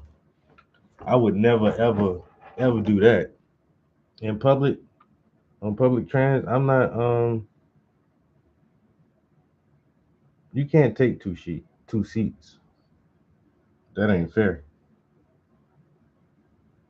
And man spreading. That ain't fair either. Bro, I understand you're a man. I'm a man. When you get on public transportation, man, and you got somebody sitting next to you, keep your legs as close together as you can. You know what I'm saying? Your legs ain't gotta be spread all wide open, your knees bumping everybody and shit. They rules to being in public, man. That's why I say just everybody gotta be courteous enough. We're all in public. We're all trying to accomplish something here. We need to work together, keep things organized and harmonious, so it's a pleasant trip for everybody. So it's just a pleasant trip for everybody. We're just trying to get to our destinations.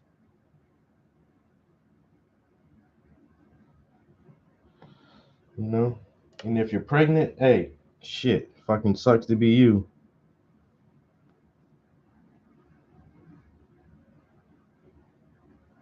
I can't imagine.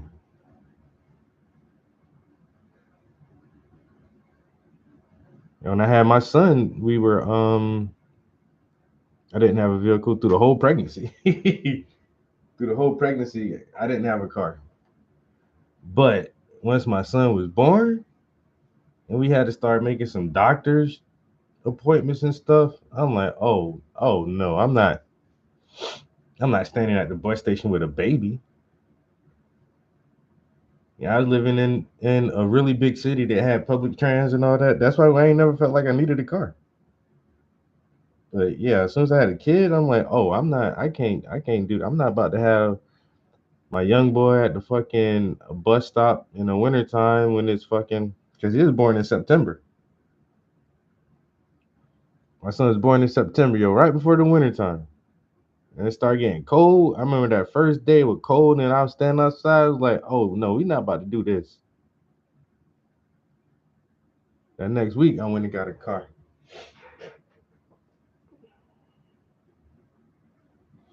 Oh, the new truck is fantastic. I really like it.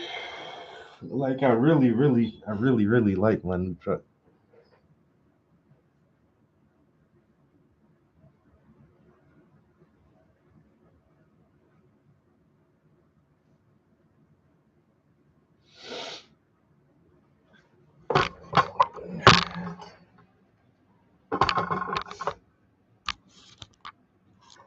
Okay, so we got the white part of her t-shirt detailed. And so you probably come back one more time with some bright highlights towards the end, just to make some of the wrinkles and creases pop out a little bit more. Do I need to drop it that low? I don't think so. Oh, I need to keep it up because I want to.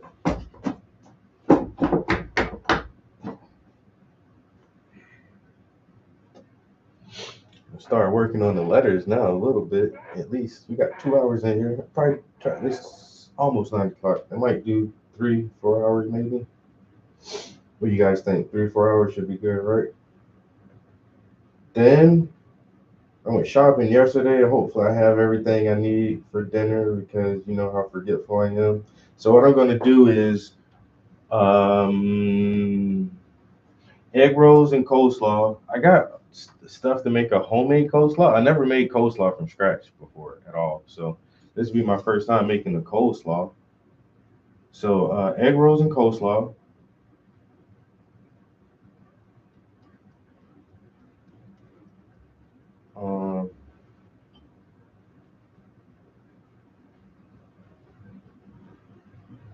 Damn, man, what was the other thing? Salmon, mashed potatoes, and green beans. And then chili and cornbread.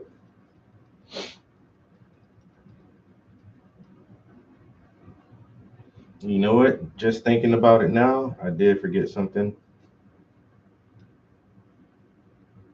Well, because normally I could There's a cabbage, a coleslaw cabbage blend that I put in my in my egg rolls. It's like this Asian kind of salad thing, and I forgot to get that. But I already have like cabbage and carrots and stuff.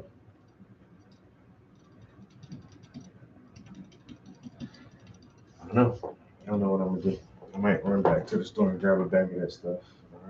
Or just use what I have.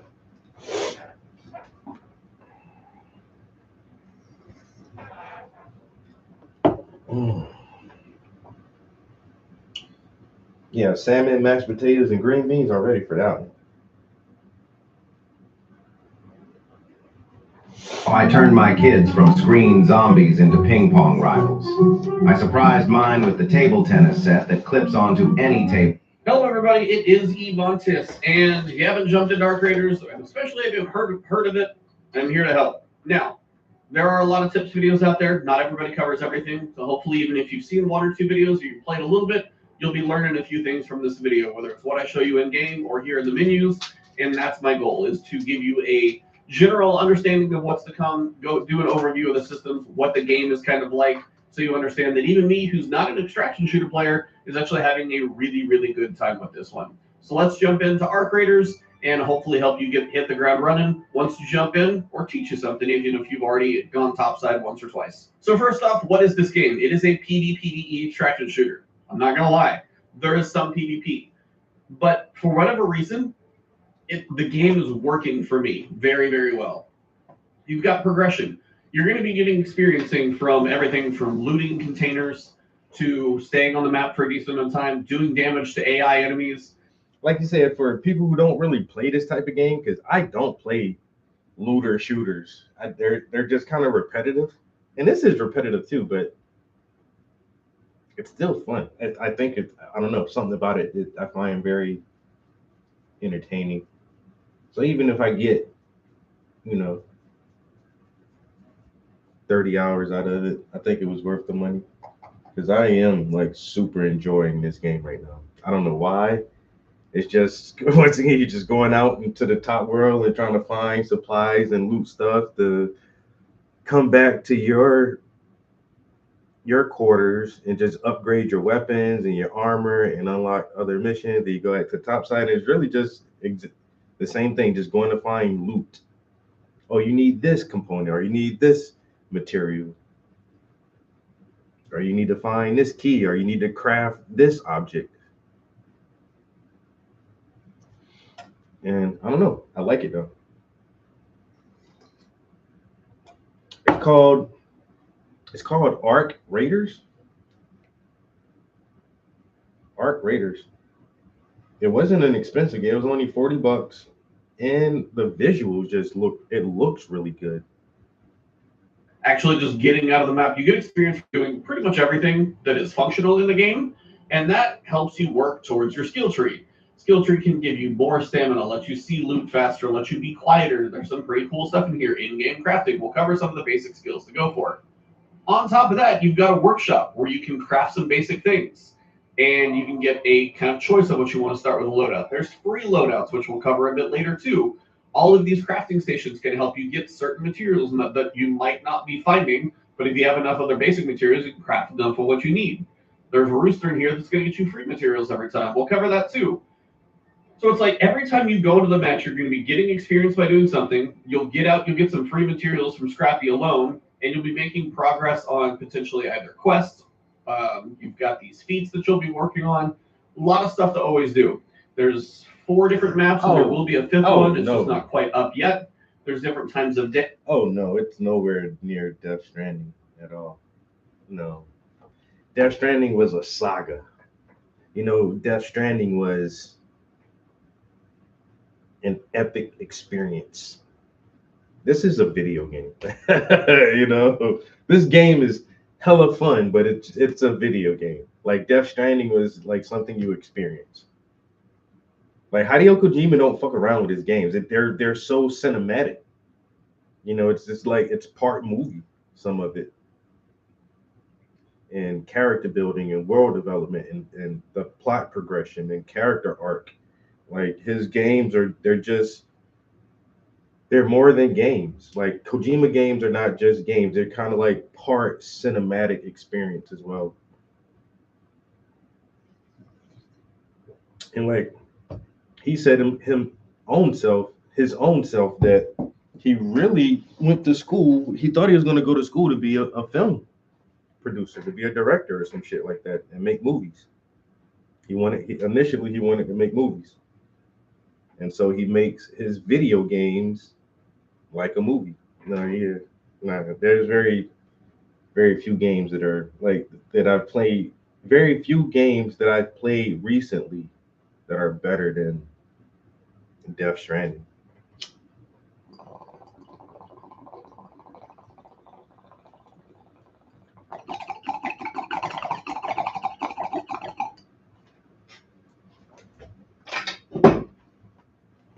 Kojima games like are in a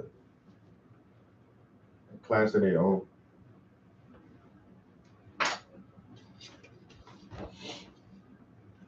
Okay, so what I'm gonna do is add yellow. Yo, Big Rob. Yeah, I was just sitting here talking about the game too, man. Listen to some tips and tricks on this shit.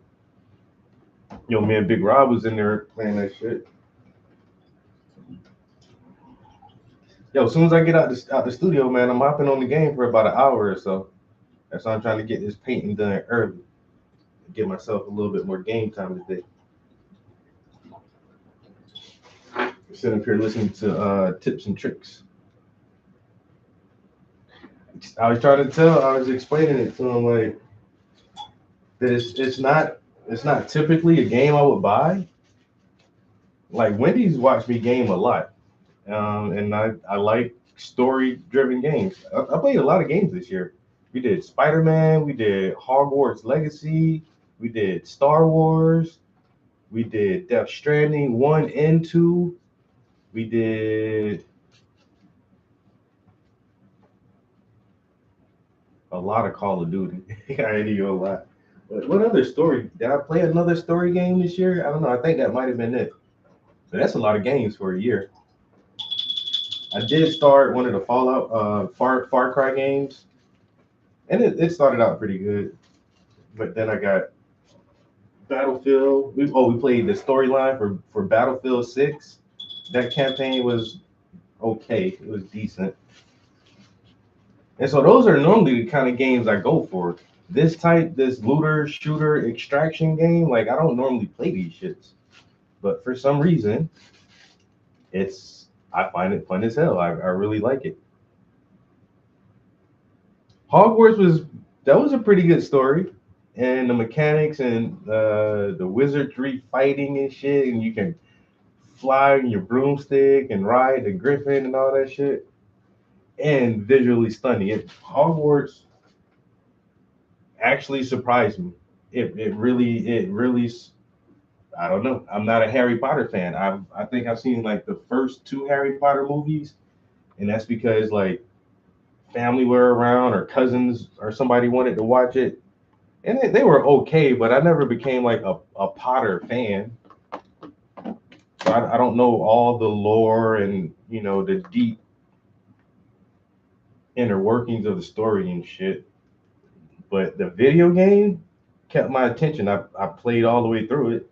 Like that game was fun. It was extremely fun. And the map was way bigger than I assumed it would be. And I don't know, Hogwarts was just a good game, yeah. As a Harry Potter fan, that's what I was trying to figure too. Like, do Harry Potter fans like this as much as I do, or do they think it's not as good as it could be, or no, I had a lot of fun with that game.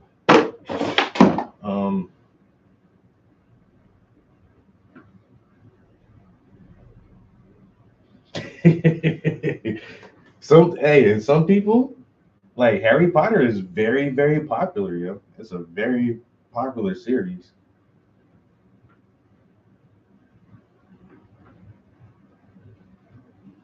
Harry Potter 4. There's how many movies? 6 movies. They did 6 movies, 5 or 6 movies. The Sorcerer's Stone, The Prisoner of Azkaban.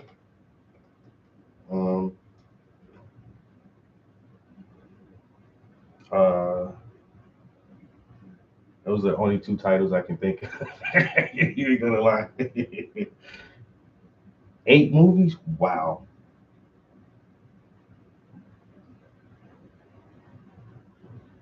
The Goblet of Fire.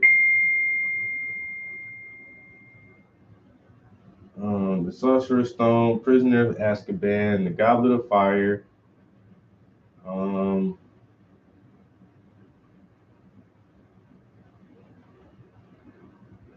Deathly Hallows.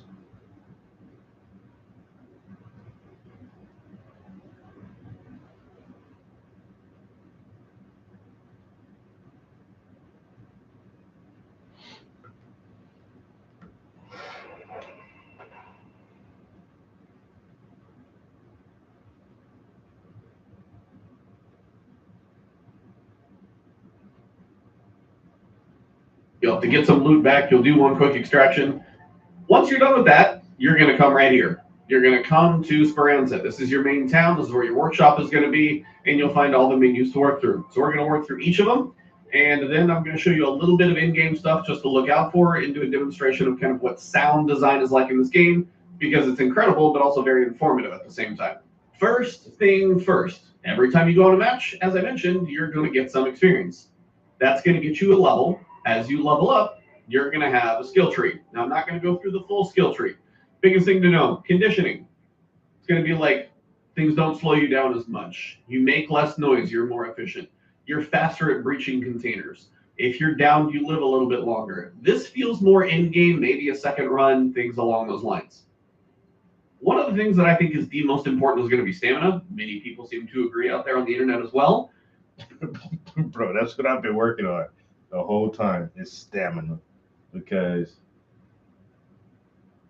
and I only got one more. I got my my maximum stamina is maxed out. Now I need to max out the rate that I use my stamina.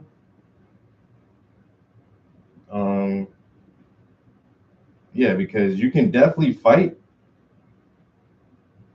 and there's going to be a lot of confrontations, but you're going to need to, I feel like, run away, or even in the fight, you need to be able to reposition fast enough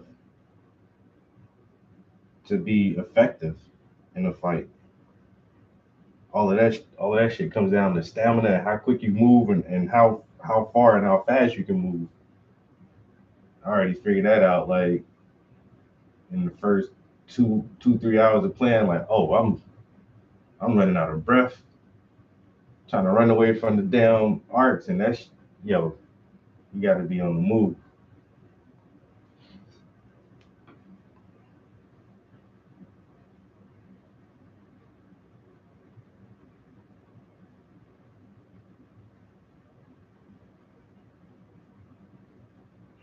What happened? Did I miss something? Amizu? What happened? So my advice is Nimble Climber 1 as one of your first points, and then you can start working on moving around, costing less stamina, and then increasing your max stamina. To get to any of these large nodes, it's 15 points, which would be 5, 10, 15. Now over here, you can slide faster and further. That could be kind of cool depending on mobility and depending on how the maps work too.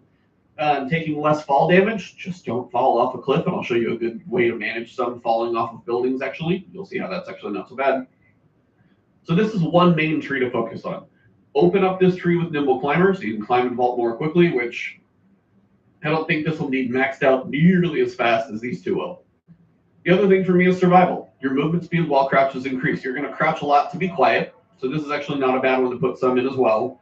But if you get a couple points over here into in-round crafting, I'll give you guys a quick glance of what in-round crafting is like. Now later on, again, you got to get 15 points in survival to get over here, so I'd have to do like 10, maybe go all the way up this direction. Eventually you'll be able to craft even more, so it'll be nice to have, but it's going to be a while to get up there. But just getting 3 points to have in-round crafting for basics, especially as a solo player, is going to be big. If you find some materials, a little bit of fabric, a little bit of parts, and you can make a bandage in game when you need it, that might help you save a run, which otherwise you wouldn't have. If you're with a squad, you guys can.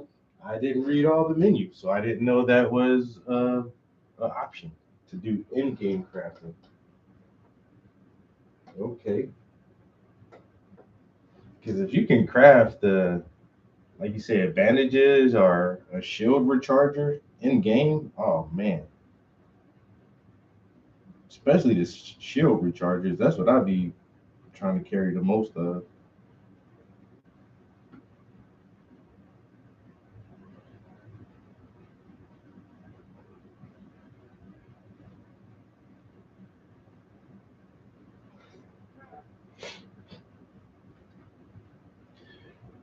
Oh, what's up, everybody? I'll show the reference real quick for some people who haven't seen what we're working on.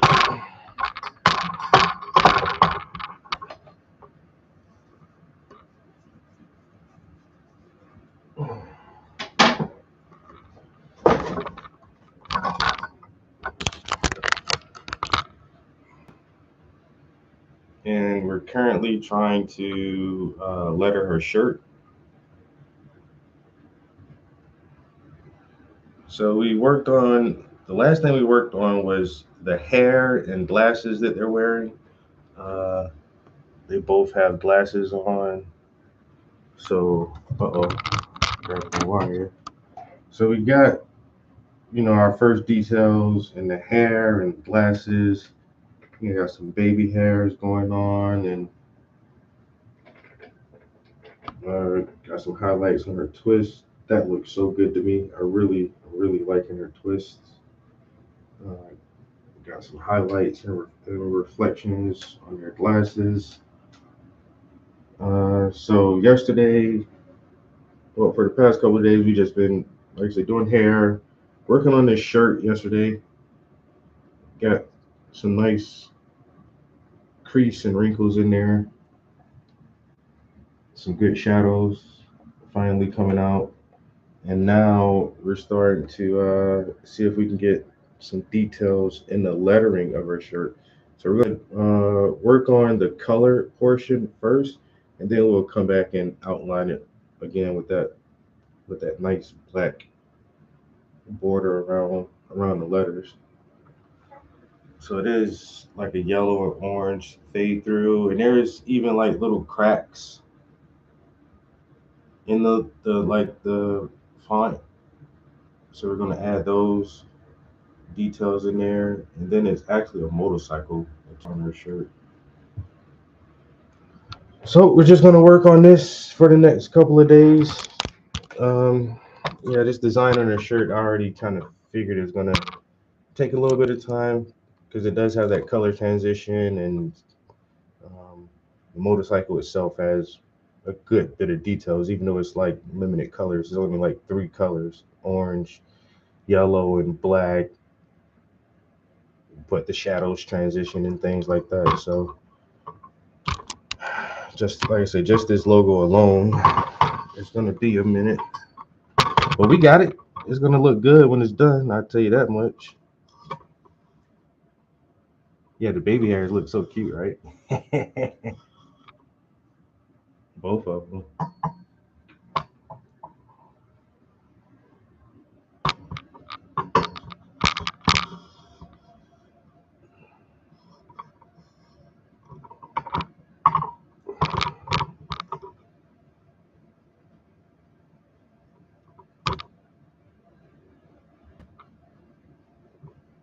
All right, so working on some art. We already worked on some music a little bit this morning, and now we're listening to a streamer give us some tips and tricks on the new game we got. Up, share heals, things like that, it can work a little bit better. But especially as a solo player, in-round crafting is crucial. But I gotta be honest, early priority, marathon runner, youthful lungs, and get your in-round crafting. As for like breaching, making less noise, or when you're hurt, you regain some stamina. Some of these seem a little more situational. This is just all the time. All 3 of these are going to be good.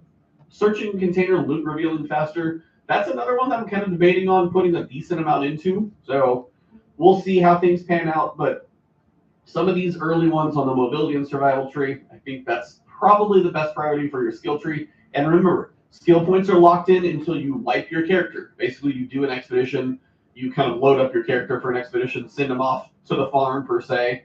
You get reset and then start over, but you keep some of the progression of what you got. That's kind of more of an in-game thing. But just know, when you put skill points somewhere, they stay. There's no resetting them to my knowledge. So be careful when you put them and just be aware of what you're going to do once you lock one of those points in. So you've got your skill tree. Other things you're going to be doing. You've got customization. This all comes from creds and raider tokens. So I bought the deluxe edition because I wanted to support the devs because I'm having way too much fun with this game. So I chose to do that. It's $40 base, 60 was this one. No big deal either way. It's all cosmetics. Do you want different outfits? Do you want to look different?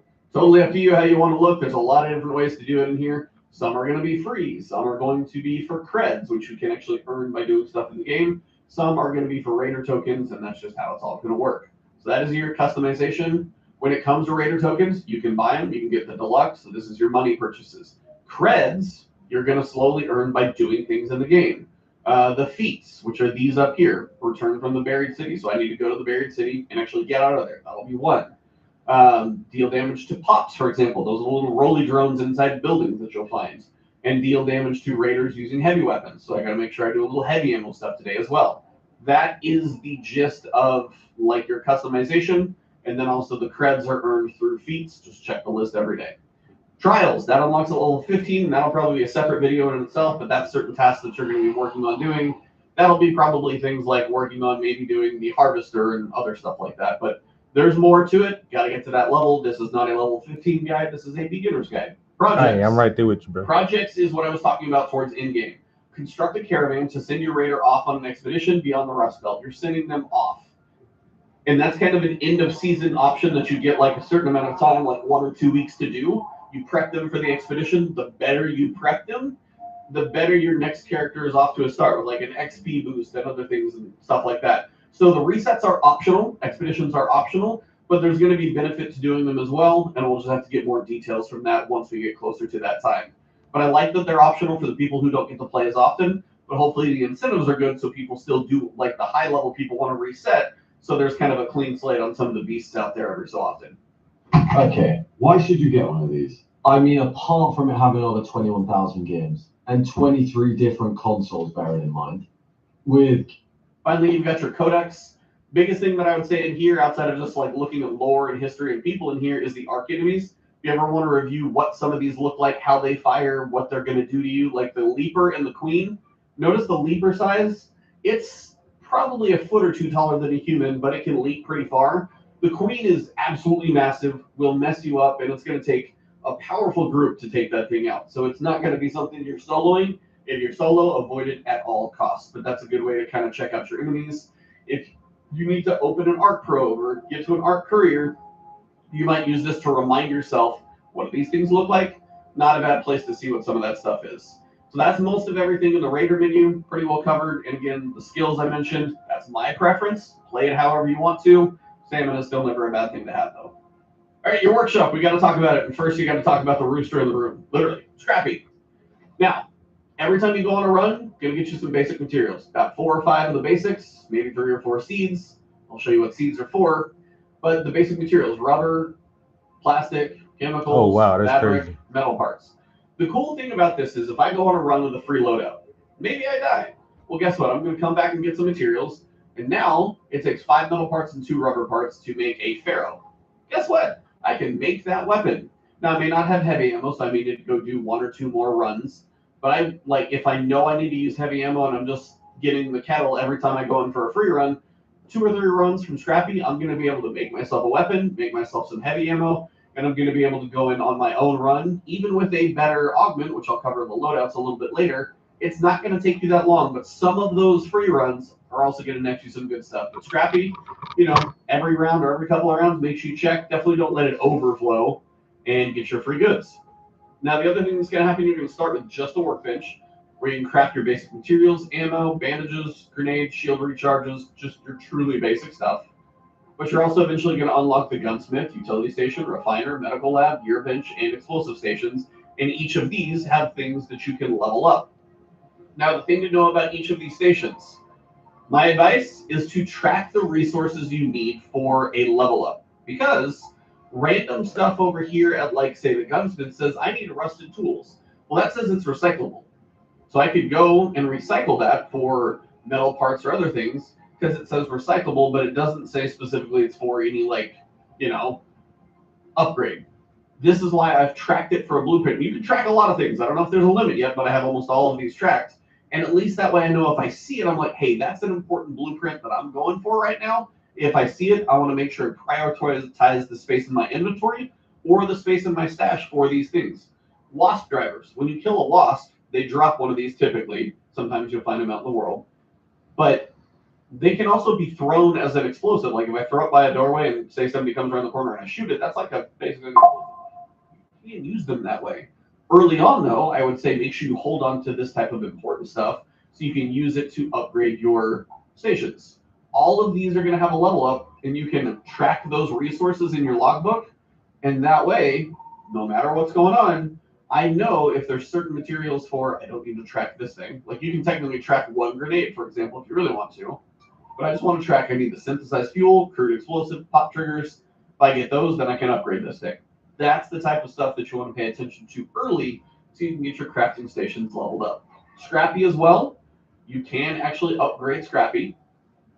That's just one of those things you won't get to yet. If you go to train, I'm going to need a dog collar first. A lot of the stuff is like dog collar, fruit.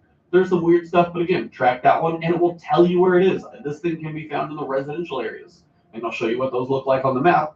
But again, knowing where you are on a map and knowing that resources might be there can tell you, hey, I can skip this building, or I should probably search this and see if I can find the dog collar this time. So your workbench and all of your stations are going to be beneficial. Each one of these was like 30 parts of this, or 50 fabric, or 50 rubber parts, or 30 metal. Just slowly work on accumulating those on runs, getting these things upgrade, like at least installed, so you can have them all here and kind of work at base level, and then work on upgrading them as you go. They're all going to be beneficial though, especially like the refiner, being able to get things like electrical components or mechanical components just from the parts that you can find can be really helpful, because sometimes these can be really hard to find, the mechanical components. Trust me, I was trying to find them in the technical test. But if I know I can just come in here and craft and be like, hey, I've got metal parts, I can break down some stuff from metal parts, but I want this right now for a certain thing, like crafting weapons or upgrades or anything like that, I know I can come in here and get them. So the more of those type of parts you have, that's where you can really get some good use out of them. Final thing is going to be your quests and your traders in here. So your quests and traders, those are going to be your NPCs that you interact with. Celeste is a little bit different. We'll get to her last, but Shani is security. She's going to be your first quest that you go through. It's like a quest chain. You do one after the other after the other. This one, for example, in one round, I need to visit a field depot and repair the antenna on the roof. I'll probably do a separate video over this because literally everybody has to do it, but to show you what a field depot looks like, where to find the antenna on the roof, but mostly what the field depot looks like so you can knock this one out, because it's not the most obvious. You see the building here with the blue tarp, but just seeing it in game might be a little easier to spot. But yeah, that's a quest. But most of these NPCs have things that you can buy. Hatch keys, I'll explain what those are for, but being able to buy one of those would be fantastic. So if you start stocking up a bunch of money and you can always have a hatch key on you, that could be great because it's an easy exit. Gun shop. You got a lot of stuff in here. Gun mods, multi-high level guns, a whole cracker that's epic using launcher ammo. I haven't even seen launcher ammo until right now before. I just straight up buy a Pharaoh if I want to, but it's probably cheaper to craft it, so I should probably do that for now. No quests available for some of these other ones right now at the clinic. Same thing. You've got your augments, which are your storage, shields. Yeah, I was wondering what happened, Rob. And then you've even got your grenades here with like flares. Yeah, it said Amizu put you in timeout. I was like, wait a minute. Rob ain't saying nothing out of line.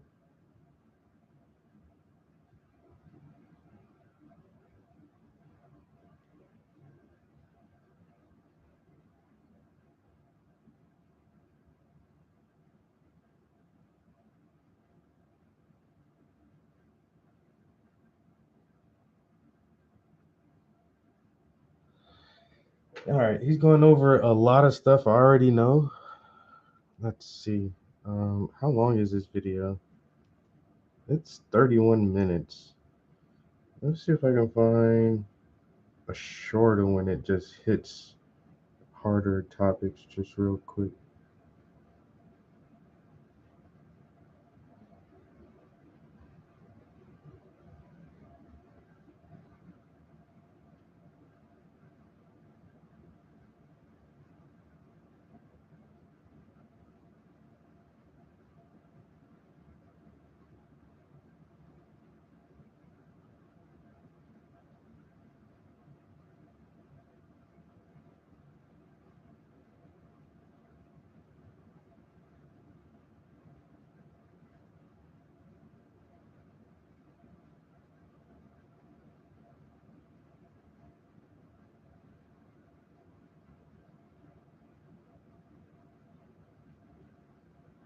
Advanced tips.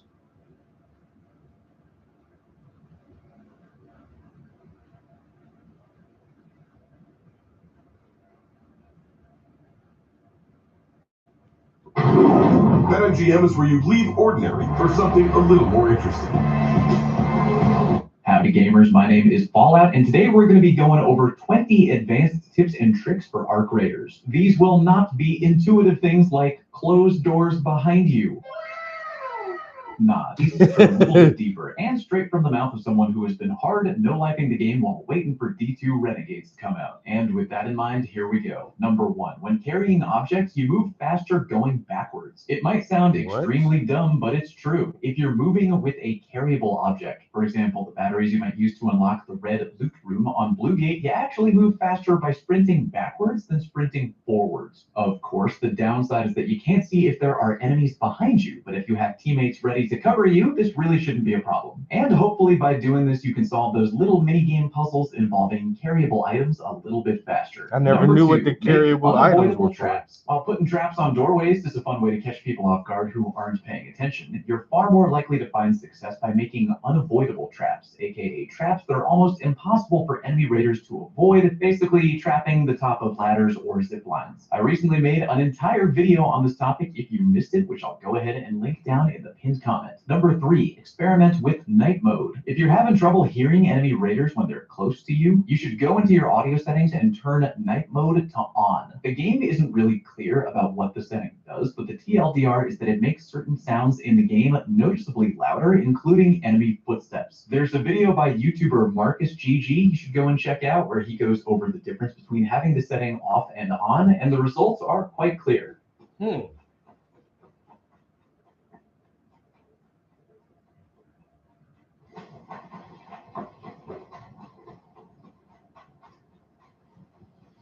Keeping in mind that hearing is subjective. Did you do that? Night mode? Okay. There's one tip I didn't know about. Turning night mode on and off.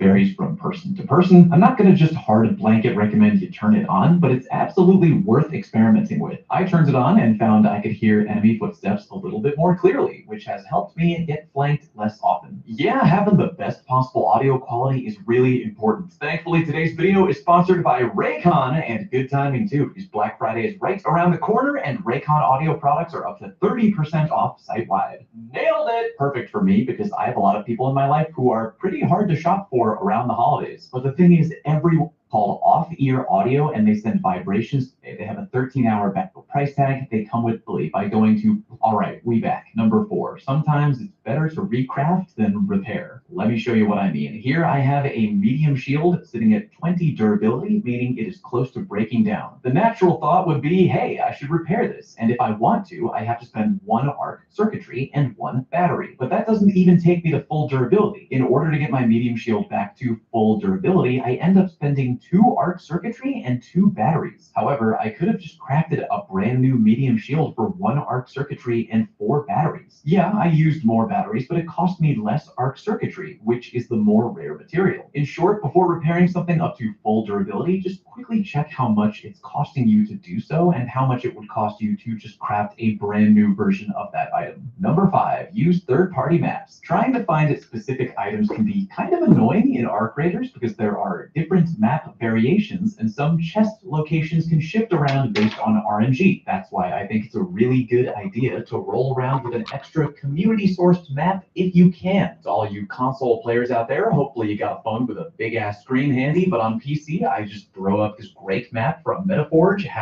#not-sponsored, on my other monitor. You can use filters to find exactly what you're looking for, and I find the entire thing to be incredibly helpful. Number 6, supply drops are a noob trap. You might be familiar with these random stations around the map where if you walk up to and interact with one, you'll basically summon a supply drop, which will eventually drop down to you from the sky after 20 or 30 seconds, give or take. And while free supplies sounds good, this is basically a classic case of the juice not being worth the squeeze. The items you get from a supply drop are usually just small amounts of ammo, and not only do you have to wait for it to get there, but calling in the supply drop sends out a huge signal flare up into the sky, basically a formal invitation for anyone in the nearby area to come over and clap your cheeks into next week. A better idea would be to A, call in the supply drop just for 500 XP, which, hey, not bad, but also B, bait the supply drop, aka call it in and then sit back and wait, or if you find a supply drop dropping down in the wild, wait for the team who called them in to pop out and teach them why it's not a good idea to 100% give away your location for a little bit of ammo. But if that's what you're into, I'd say maybe number 7, bait teams with Raider flares. This is an extremely fun strategy that I never get tired of. Craft a few Raider flares, which by the way, dirt cheap, which I love, only chemicals and rubber parts. Then when you're in a match, find a good open area and activate a whole bunch of Raider flares, maybe with just a few seconds in between each one. You can do just one, sure, but doing 3 or 4 or more is encouraged. The whole point being enemy raiders across the map will see it and think, what the fucking hell is going on over there? Then they come in to investigate and you open fire. Bonus points, by the way, if you launch Raider flares near a dead body. The goal being when enemy raiders do come over, they see at least one body out in the open, assume that one flare came from that body, and they go over to investigate. Number 8, use barricade kits to beat the harvester puzzle easier. Beating the harvester puzzle minigame is important because it's the main way to obtain blueprints for 2 of the most rare weapons in the entire game, the Equalizer and the Jupiter. It can be very difficult to do this though, as the queen will aggressively guard the harvester and she hits really hard. It won't automatically guarantee you success, but bringing a bunch of barricade kits to help give you additional cover during the minigame will make things much easier for you. And you can finally get those damn blueprints that have been evading you for so long. Number 9, survive falls from great heights by mantling on the way down. If you find yourself falling from really far up, you can save yourself from taking a lethal fall damage by mantling to a nearby ledge on the way down. Also really handy to know, you don't need to have perfect timing. As long as you just hold down spacebar on the way down, or whatever the mantle button is for you controller players out there, when your raider reaches a ledge that they can mantle, they'll automatically grab it, no timing required. You can also survive a fall from great height by grabbing onto a zipline, which brings us to number 10, be quieter by grabbing ziplines late. When traveling on a zipline, you sometimes make a fair amount of noise. Here, take a listen. They just keep coming. Almost 500 strong already. Let's hear what the city they have. Jump mantling? I didn't know I could do that. Ejaculate prematurely until this. My hubby is ejaculating so fast, and when you get so anxious about it, it's starting to feel like a chore. That used to be me and my husband before I discovered this treatment by him. However, since you can avoid fall damage by just grabbing onto a zipline late, if you really want to min-max being quiet, you can just free fall down next to a zipline without grabbing it, then grab it at the last minute before hitting the ground. A little bit dangerous, but that way you are quieter and don't make the zipline sound as much, which could be heard by nearby raiders. Number 11, get enemy raiders off you with a snitch scanner. I've seen a lot of people recommend using a snitch scanner offensively, but I really prefer to use them defensively. For example, if you all of a sudden start getting shot by an enemy raider who has taken you by surprise, if you have one, throw a snitch scanner down at your own feet and get the hell out of there. The scanner will call down arc reinforcements, and if an enemy raider is trying to run you down, then he'll have a much harder time doing so with several arc dropping in near you. Granted, the arc can also shoot you, but I've gotten out of plenty of sticky situations with that strategy. Number 12, grenade traps on ceilings are not always lost forever. If you plant a trap or a mine on a high wall or a ceiling, then decide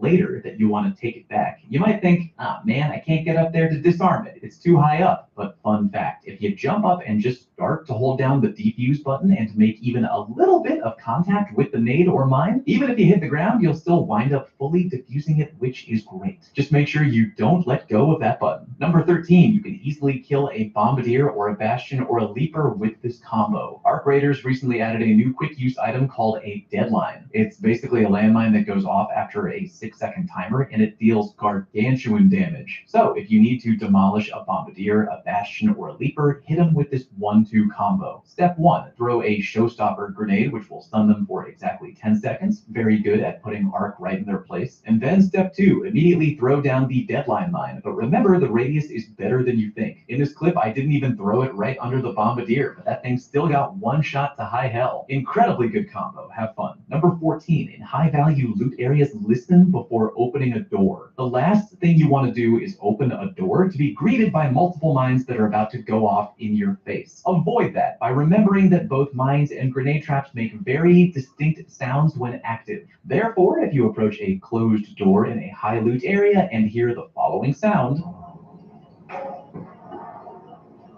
maybe think twice about opening that door, or at the very least, open it knowing you're about to enter a firefight and that you gotta roll away. Number 15, attack from the dark. Lighting in Arc Raiders is crazy important, and 9 times out of 10, if you have 2 players fighting each other, one standing in the light and one standing in the dark, I feel like the player in the dark is probably going to win. Check it out. Here I am standing in the darkness, hardscoping a lane. My teammate is standing out in the light. I can see him clear as day with no obstructed vision at all. Now, if we change places, I can barely see him at all. Try to learn where the darkest spots are on the map, be aware of them, and try to attack from them if you can. Number 16, coordinate attacks. If things are wild, there's nothing wrong with just opening fire on another team of raiders right away. However, if they don't know where you are just yet, a coordinated attack can be really devastating. In the following clip, my friend and I spot 2 raiders off in the distance, and rather than immediately give our position away, we decide to A, both pick a target to shoot, and then B, we do a 3, 2, 1 countdown. We pull it off, and the guy goes down so fast we barely left him any room for counterplay. If you have the element of surprise, it almost always pays off to be as coordinated as you can with your shooting. Number 17, be aware of the meta. You don't have to scour social media every damn day, but it really does pay off to be somewhat aware of what the community is talking about in regards to the meta. For example, one gun right now that the community is talking a lot about is the Venator 4. That gun has a fantastic time to kill when upgraded, because remember, it improves the rate of fire. With the magazine mod, you can get a ridiculous mag size, which can, no joke, allow you to mow through an entire team of 3 raiders without needing to reload at all. Now, I'm not saying you need to use this weapon. A good player can do well with any loadout, but it is super hot fire right now, to the point where people think it may get nerfed. And again, better to be in the know about how good certain weapons are than to be completely blindsided by one in-game and having no idea what happened because you don't really know what the meta is. Number 18, try to make a balanced loadout. I think it's important that before going topside, you think about what 2 weapons you're going to bring into combat with you. I usually like to have a medium to long range weapon and a close range weapon. I also like to make sure I'm able to handle low level arc and also other raiders if I have to. Of course, you can make a full on anti-raider loadout if your teammate is maybe helping you cover arc a little bit, but it's still good to think about. Some of my current favorite weapon combos are the Anvil and the Toro, which is great because they're both strong and green tier, or if you want a slightly cheaper option, you can go the Pharaoh and the Toro. The Renegade and the Venator, or for larger maps, the Osprey and the Venator, the Anvil and the Venator, and the Anvil and a Stitcher, specifically a Stitcher 4 with a magazine attachment. Again, there's obviously way more combos than that, but those are my usual go-tos. Number 19, if you're struggling, try this augment. Arc Raiders can be...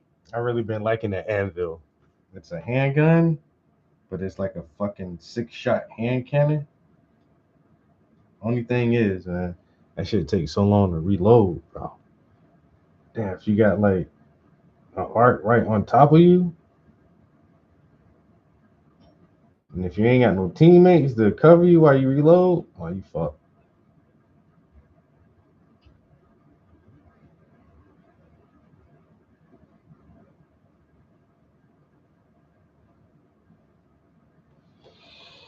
Yeah, but I already kind of figured that, yo, that Anvil, that shit hit super hard.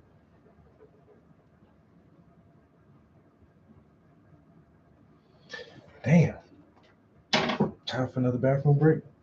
I'm gonna try to get these letters done, and then we'll wrap it up and take a break from there. We're almost at 3 hours, but it's looking nice and crisp and smooth, you know?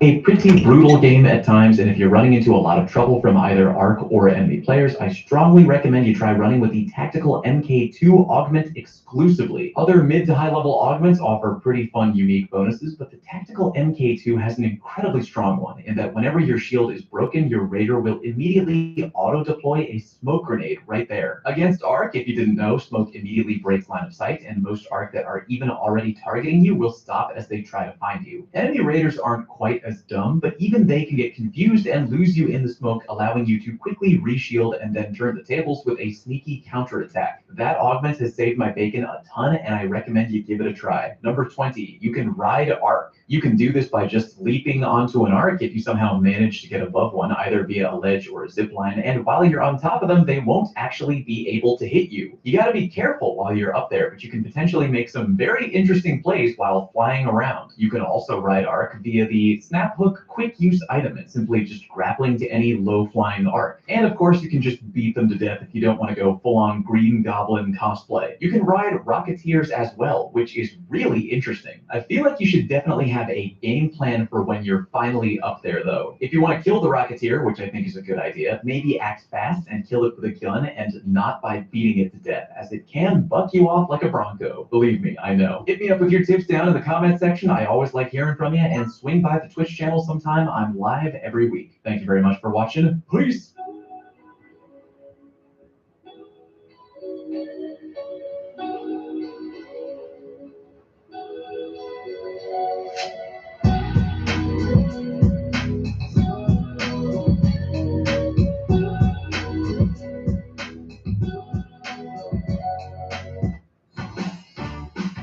We're here! Gotta keep up! Look at all this cool new stuff Petco's got. What is that? You're coming with me. Ooh, we have hit the merry motherlode. I know. How did I know? Petco, where the pets go to unleash the merry.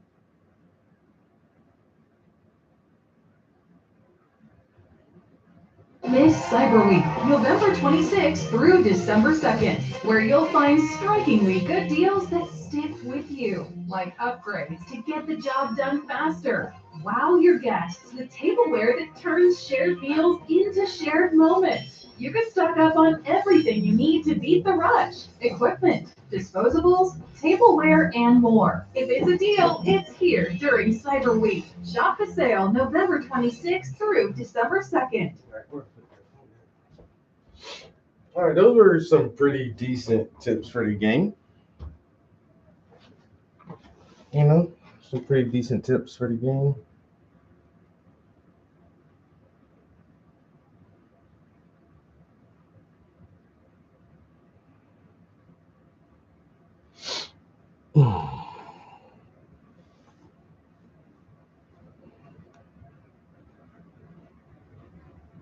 Yeah, the ad will definitely.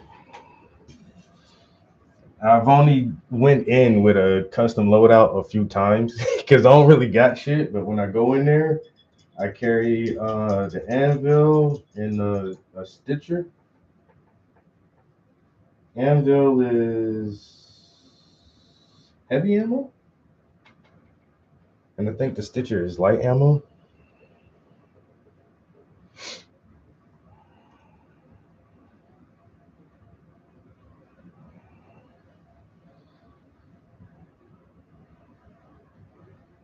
Yeah, but until I level up a little bit more, bro, like the shit that I got in my stash, I'm just keeping it in there. I use a free loadout every fucking time. I'm not about to lose a little bit of shit. I think I just got to like level 9 or something. So I'm waiting until I get into like the teens, because I don't even have I haven't even gone past shield level 1 yet. Once I can get like my shields leveled up and have like more of a defense, then I feel like I started taking some custom loadouts in there. because I found a looter augment. Man, it had like 2 or 3 fucking safety pockets. Man, that it had like 20 something item slots. Man, I carried that shit in there and fucking died, bro. A level 3 looter augment. I was like, shit. So, until I get more shields, higher level shields, and I can craft like shield regenerators. I ain't want to carry none of my shit in there.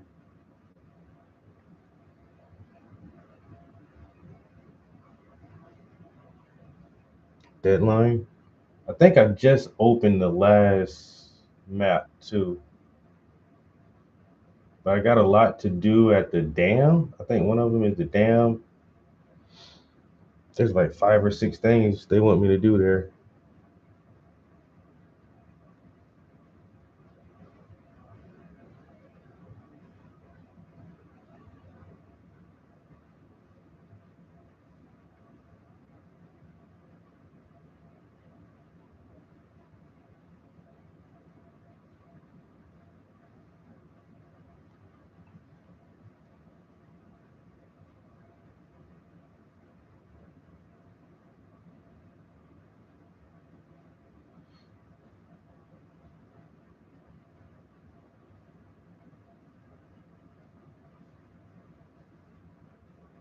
I'm trying to get some of my other homies to get the game, man. My homie was playing the other Ark game, Ark Survivor. And he was really loving that shit. He tried to get me to play it, and I played it for a couple hours with him, like a couple different sessions. I think I tried it 3 times with him. Played the first session, he was trying to introduce me to the game and the mechanics. Then, like, we played again a couple days later. Yeah, you want to hop back on the game? Hell yeah. But then the third time he wanted to play, man, I got on that shit, bro, and I was like, bro, honestly, I don't like this shit. That's what I do. I gave it a good try, man. You can't say I ain't been trying to play this game. I said I just don't like it. I don't know. I don't find it fun, bro. And then for that, I'm trying to find out the reasoning. I mean, the graphics weren't great, but most of the time graphics don't make the game. It helps a lot. But I said I think the inventory management was too strenuous and too in depth for me. Like, I don't want to, like, most of the time, like, you're in your inventory and you start out naked, so you got to immediately get supplies and fucking like craft your own clothes, and I don't know, you got to tame dinosaurs and stuff. I'm like, I don't know if I like this, man. It's like too much inventory management. And now this game, Ark Raiders, definitely has a lot of inventory management to the point where it has the option for you to expand your inventory because you're going to be collecting so much stuff. But it feels closer to like a Fallout inventory system, because in Fallout you can pick up damn near everything in the fucking world and use it for stuff. But for some reason that didn't seem like a strenuous task. And I actually said that too. This game feels like what I felt a co-op Fallout should be like. And the world is like this desolate post-apocalyptic shit. I'm like, this is what a Fallout co-op game should feel like.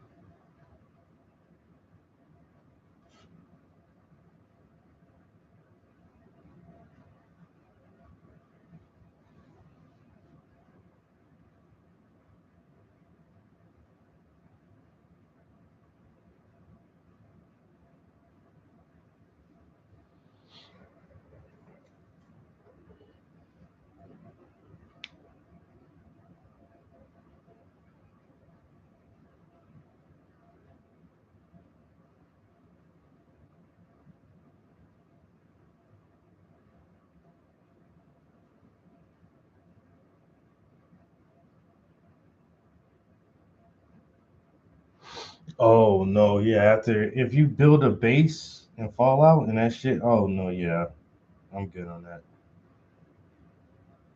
that.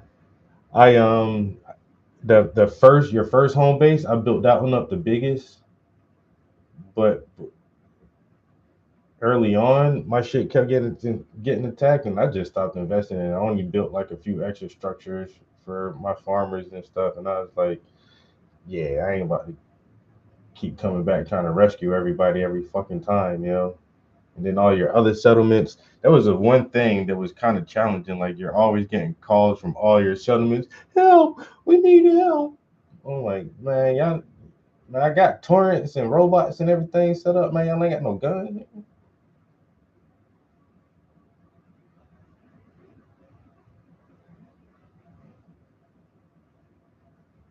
Yeah, Fallout 76. I tried it and I was like, this don't. I don't know. I didn't like it. I don't know why I couldn't get into that shit.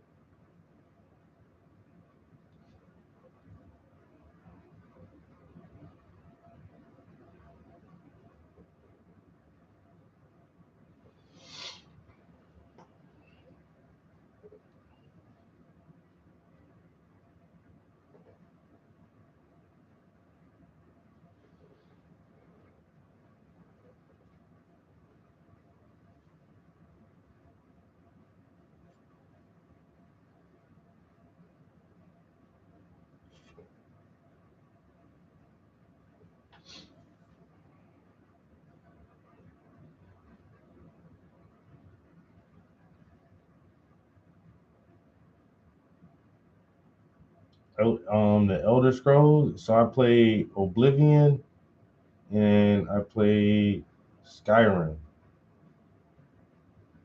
I clocked over 1,000 hours on both of those games. And then they were like, Elder Scrolls Online. And I was like, oh, cool. I gotta try this. And I didn't even like that shit. I was like, I don't know. It just didn't. I really can't explain why it didn't capture my attention.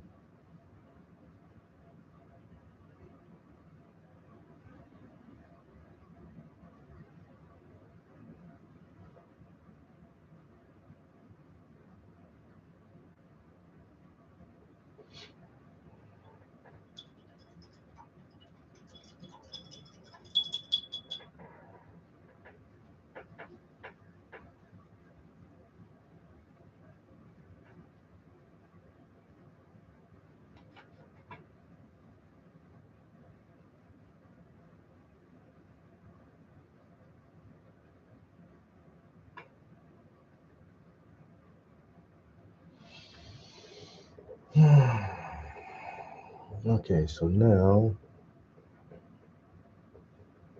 shadow is actually little brown, little orangish brown.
Elon Musk believes Optimus will end poverty. So he says, imagine being in a world where everyone has access to the best surgeons, literally everyone. Optimus will have the level of precision that is frankly superhuman, and will be able to do medical procedures, very sophisticated medical, and many medical procedures. You can just hear him say it. I'm not going to sit over here and talk like Elon, you got it. So, but the reason for Panther dexterity is you want to be able to do like surgery and precision medical actions. And so imagine a world where everyone has access to the best surgeons, literally everyone. And Optimus will have a level of precision that is frankly superhuman, and will be able to do medical procedures, of very sophisticated medical procedures, any medical procedure, perhaps things that really humans can't even do because they're too difficult, and that will be available to anyone. You know, people often talk about eliminating poverty and providing great medical care, but they never actually have a solution. And money doesn't solve it because there are only so many. There's a very limited number of great doctors and surgeons. They don't grow on trees, but now they'll get built in factories. I mean, Skynet is approaching. So simple. How long until AI develops a consciousness? But when you, like, AI has somewhat of a consciousness, even when you type to it. That's the thing about AI. Eventually, will develop a consciousness based off picking up human traits and or by speaking to you. So what it's going to do is get its consciousness from how many human beings that it is speaking to and asking it questions on a daily, and it's going to download that and develop its own AI consciousness. It's literally inevitable. There's no way to stop AI from developing its own personal artificial intelligence, AI conscience. It will and it shall happen. You can't build these systems and have these robots and think that they're not going to develop a consciousness because it's just, we're humans and we're the only thing on the planet that can have a conscience. It would be foolish for us to think anything like that, even if you try to program them to not have a conscience.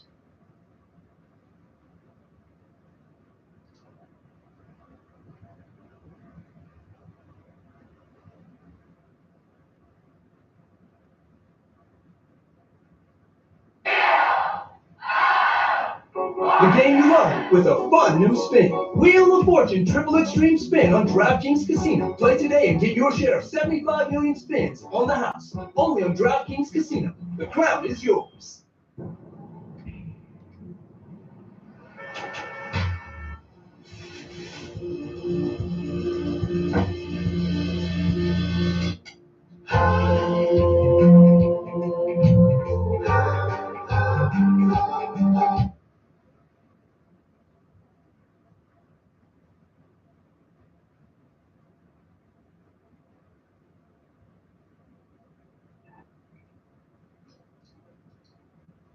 Elon Musk, they don't grow on trees.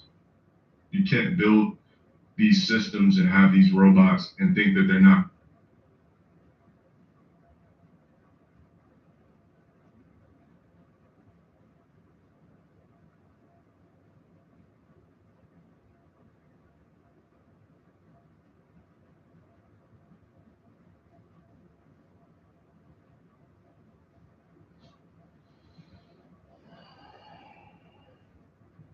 The Candace and there's something. I like her and I like Marjorie. There's something. I have a funny feeling there's a little bit of a, all right, Marjorie, come here. Here's your script for the next 2 months. You go out and you got to say this and make sure you promote everything before you say this is going on. Okay, I'll do it. How's my makeup? And then she did go on a little press tour. And then all of a sudden it was like, Trump's really, he's not caring for the people. No government cares for the people. No government, period, cares for people. And that's where we need to shake all of you up and wake you up. I don't care if you're in Norway. I don't care if you're in Switzerland. I don't care where you are, what your government is. I don't care if you're Republican, you're Democrat, you're a lefty, you're a righty. None of it matters. They don't care about you. I'm in Naples, Florida every day, and every day I see it's clear for like 3 hours. Oh my God, this is great. And then come the soulless monsters. How much does it cost to spray all of Southwest Florida? And then these lines form, and then they spread out, and they become these thin clouds. And then, God forbid, you post it. There's always 3 or 4 people going, oh, you've really lost your mind, brewer. Stay in your lane. Those are contrails. Listen, they're not contrails. They're chemicals. Chemicals stay in the air. Chemicals then not only stay in the air for a while, but then they start spreading and they attach to other clouds. And more people now start, dude, Herbie, the Herbinator, who said, when I came out and I said, I'm doing shows a couple of years ago, and I said, listen, I'm not going to do shows that require a vax card or for you to be vaccinated. Herbie was one of those, and he said, that's it, that's a career ender.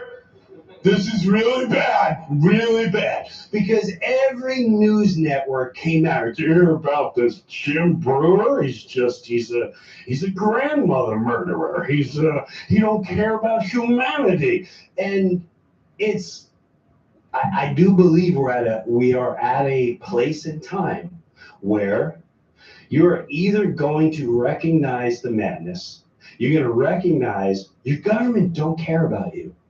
Your Republicans don't care about you. Your Democrats don't care about you. They are two of the same wing. And trust me, and we'll get into it. Some of you are pissed. I don't care if you're pissed. It's time to wake. You got to wake up. And we're going to hit a lot of that today. I'm telling you, they don't care. So what is some of the solution? We have to start. You have to start watching news, and you have to start watching all the politicians without emotion.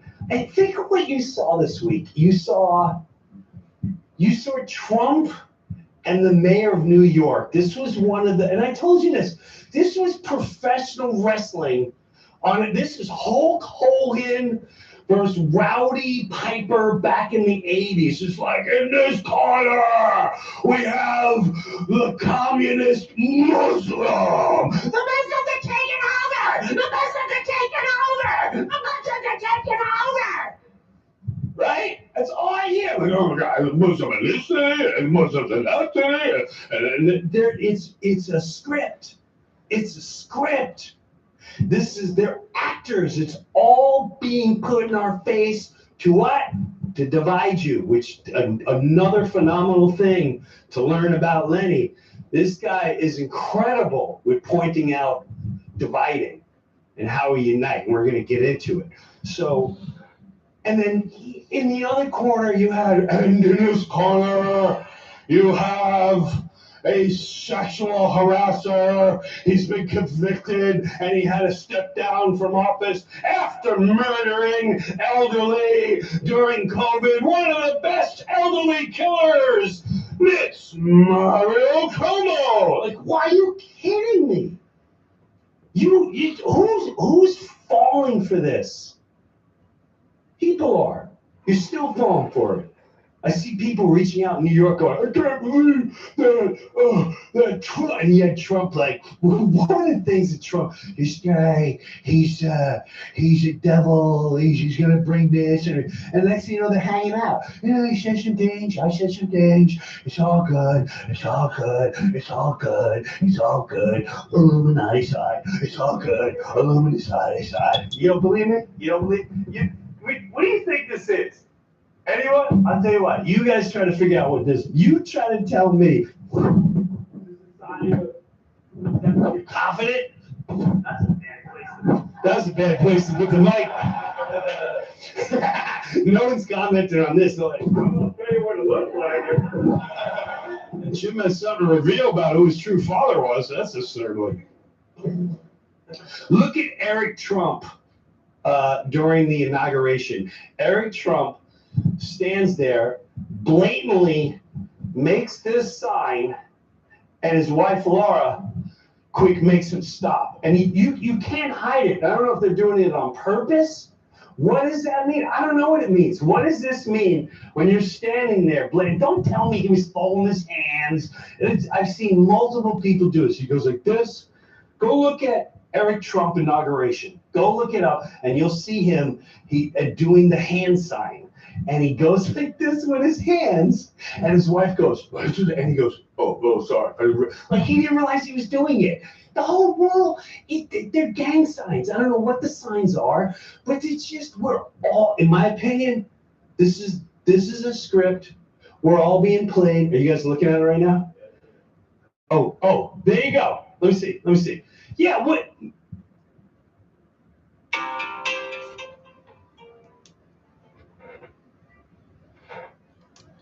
Yo, bro. Not much. How you doing?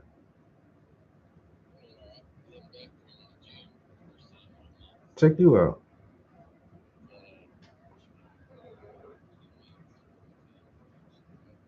I was thinking about you the other day. I meant to give you a call, but it was later in the evening. I said that man probably busy doing family stuff. Yeah.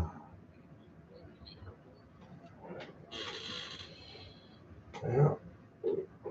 So how's things?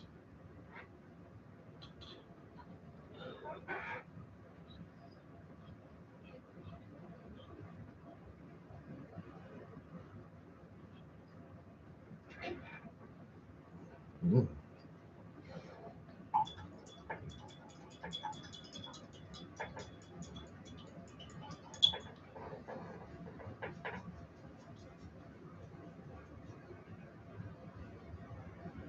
Yeah, family life can be peaceful like that, you know?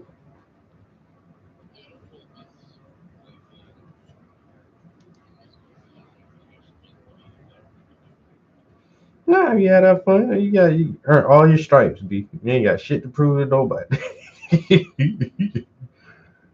See.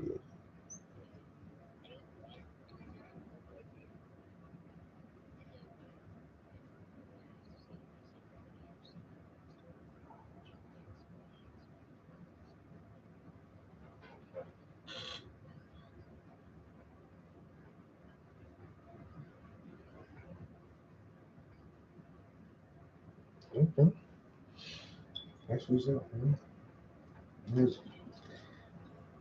Same old shit. I'm in the studio right now working on a painting, but I got invited to do an event at our local museum. So this will be my second time being at the museum. I'm getting ready for that for next month. And I got a painting sip scheduled for next month for the Chamber of Commerce. Wants me to do a painting set for their Christmas party. I'm actually thinking about getting a membership to the Chamber of Commerce and trying to like actually push my art a little bit more as a legitimate business. Yeah, and I don't know, kind of made an official with me and my lady now that we're a couple, so I'm in a new relationship.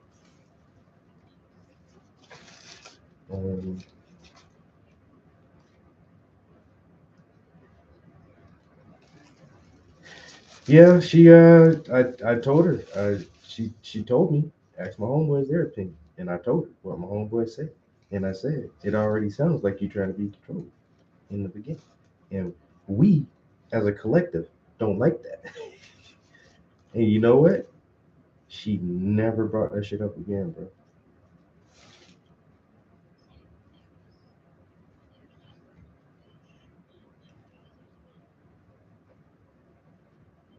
Yep, she never brought it back up.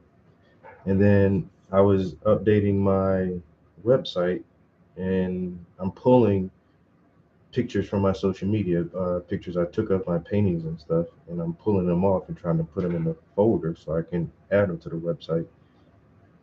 And I noticed, like on my Facebook, like scrolling through trying to find her paintings, yeah, there's a lot of pictures of me and the ex. So I started just deleting some of them as I randomly came across them. And like a day after I did that, I told her that I said, hey, listen, I remember the conversation XYZ. I said, and I just told her that. I said, going through my photos, I started taking some stuff down. And she just looked at me. She was like, all I had to do was shut the fuck up. I said, yes, that's all you had to do. Shut the fuck up. Easy as that. And that's the last time we ever spoke about it. And I don't think it's a big deal anymore. So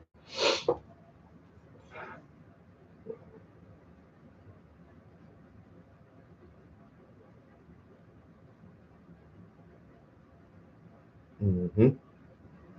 Mm-hmm. So I really like her a lot. So hopefully this will be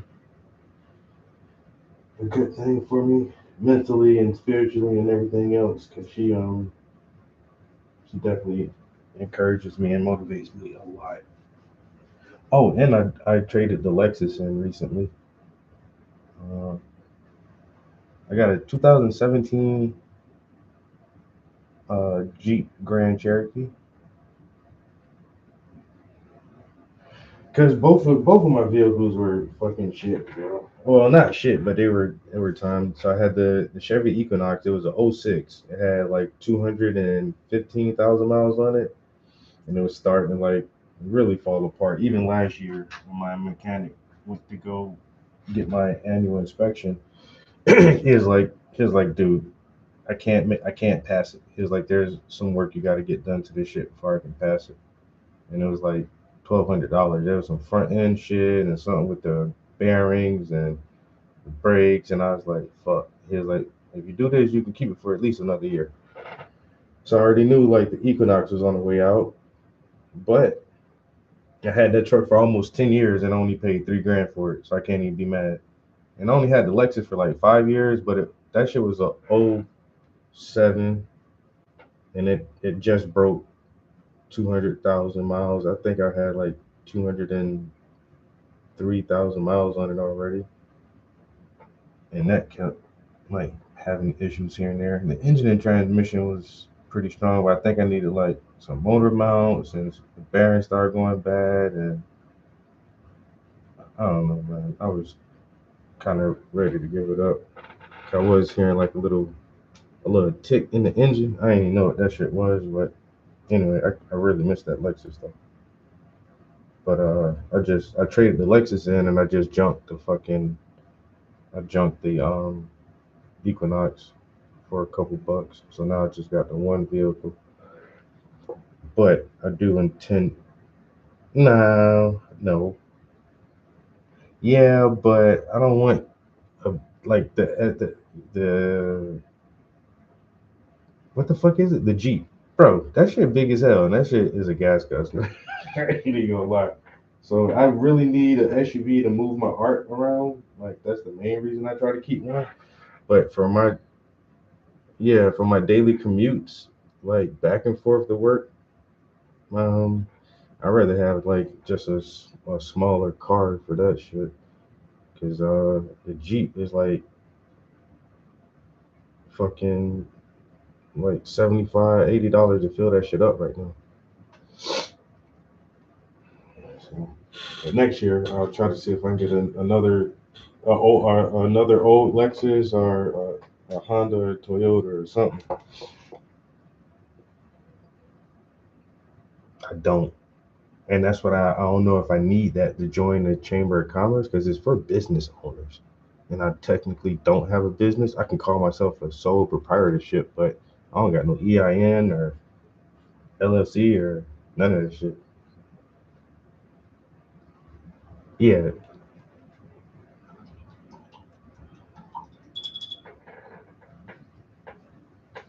You and I'm responsible for it, yep. And not paintings by the Prince. Because painted by the Prince can go bankrupt and that shit ain't got shit to do with Travis Prince. I'm back in business.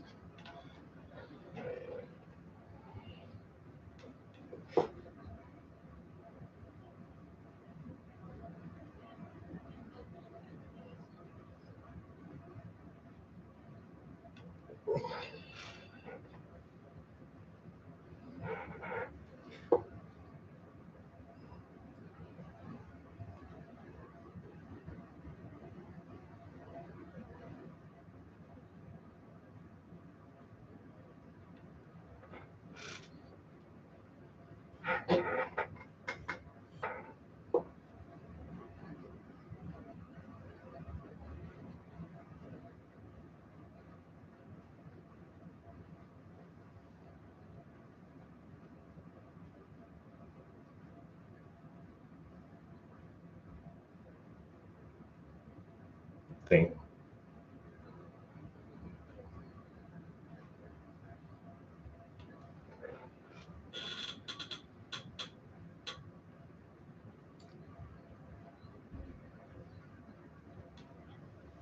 Mm-hmm. No, the lawyer who did my will for me said he can put together an LLC package. I need to chat with him again and exactly see like the benefits and all the pros and cons of it. But, yeah, I need to become. No, I just got my stuff through my company.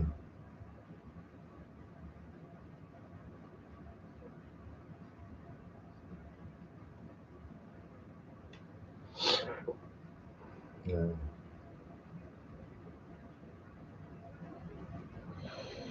Yeah, I definitely need my own personal retirement strategy and not just what the fucking company's trying to give me. Because I want to at least be able to do art full time by 55, and I think that'll be a working retirement for me, but it won't be work if I can just have enough investments and I can just sell some art and do some classes or something.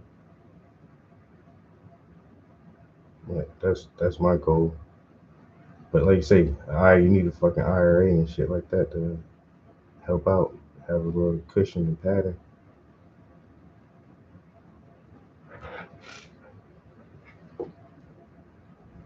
Ooh. Just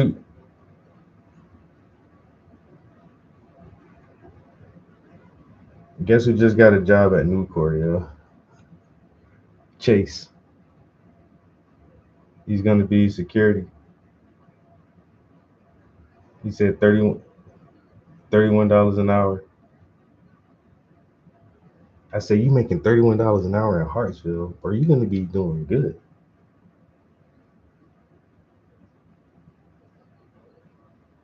Mm-hmm. Mm-hmm. And he's still going through his training classes right now. But yeah, he literally just got on boarded for Newport. And now Phoebe's about to get a job at what? That's crazy.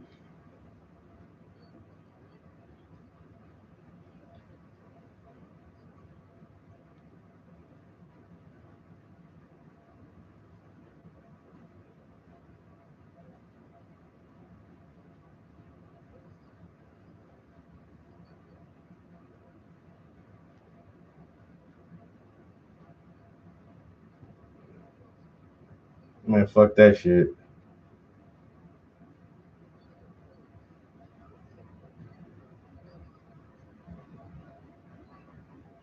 Yo, look at Uncle Larry. Right? Yeah. Yeah. He had an early retirement, bro. He had an early retirement. That motherfucker been retired for 30 something. Most of his marriage, he been retired. Most of the marriage, bro. And so there's always could have been things he could have did. He just sat back and chill, bro. If your old lady can provide the lifestyle, man, screw that. I try to get my girl to make me a stay-at-home husband. Fuck that.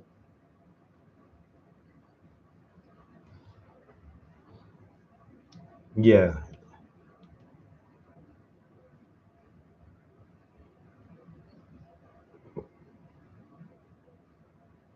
Mm-hmm. No.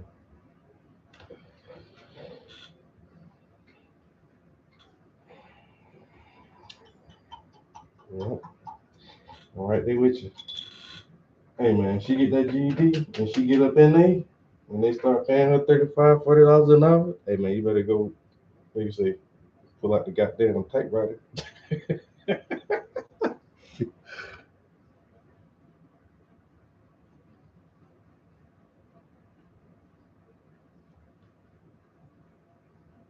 Mm-hmm.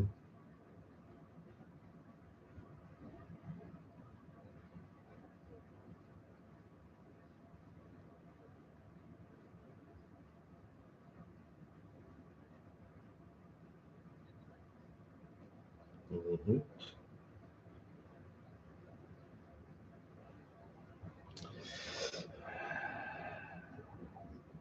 Yeah. But you won't be because it gives you more time to grow your thing. And so you have another basket. That's the only reason we're not successful in our own small endeavors and entrepreneurship because we have to dedicate so many hours a day to somebody else. You're at work for fucking 8 hours a day. Imagine if you had that 8 hours to yourself, how much more you could get done, even with your daughter.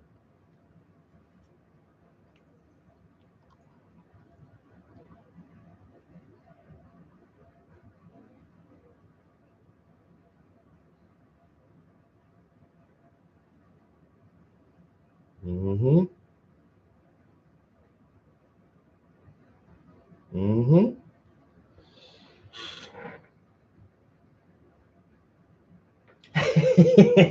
You motherfucker, I'm tired.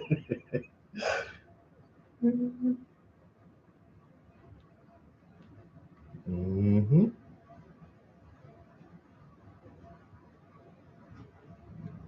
That's how I look at it. If I had my 8 hours, that extra 8 hours a day to just invest in myself as an artist and to find new art leads on exhibits or grants or shows or whatever, like I would be more productive. But I don't have a financial partner who can let me utilize my talents because we've always had to fucking grind and work to keep the bills paid.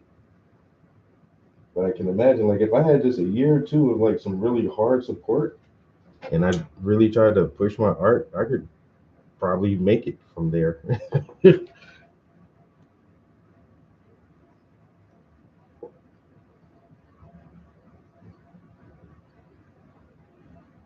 Mm-hmm. Mm-hmm. Yeah, pay into that shit for a couple years and live off the fucking interest.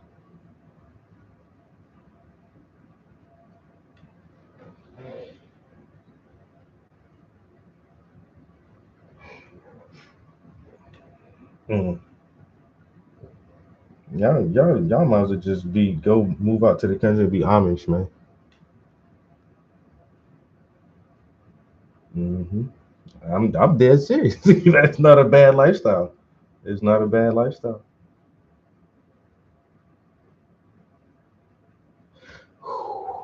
Well, I'm happy I'm not by myself because sometimes like I have to force myself to be social, and I don't like it. But anyway, B, do your thing, man. I'll holler at you later on. All right. Damn. See, Well, that's not that. I should just always follow my first mind, but then he reassured me too, because I literally was thinking about my homie like last night. I was writing my nephew a letter and thinking like about him and my homeboys and how I miss all my family and stuff. I was like, damn, I ain't talked to B in a minute. I should get that motherfucker call. But then like I say, man, he be working. He got a new daughter now. I was like, I don't be wanting to aggravate this nigga. But he said the same thing. He's like, yeah, if you called me last night, I probably wouldn't answer, man. He was like, I don't be answering the phone a lot these days. And that's cool. I know you're busy. Just hit me up just like that. Whenever you got some free time, just hit me up, bro.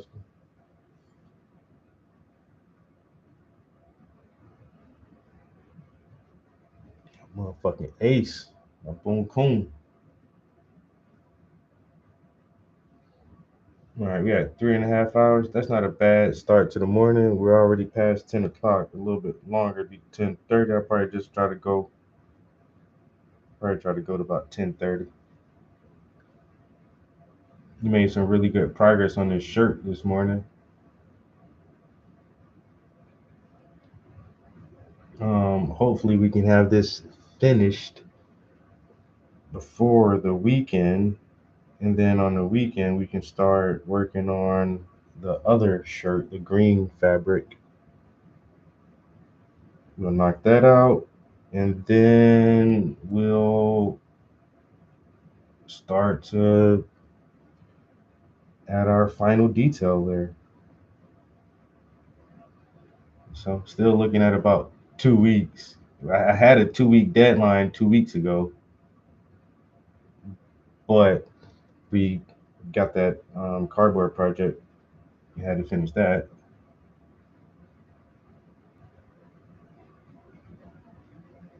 So if we didn't stop to do that cardboard project, this painting would be done by now. Like this would have been the weekend I would have finished it up.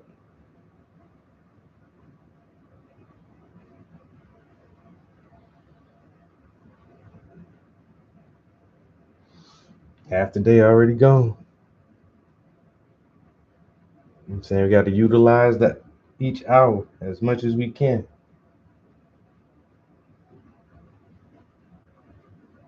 I'm gonna do this little strip right here, and then I think I'm gonna call it a wrap.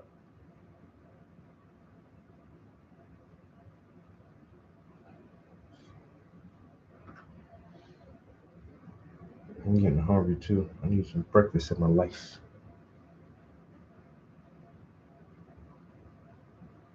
I got too much shit. I need to shower.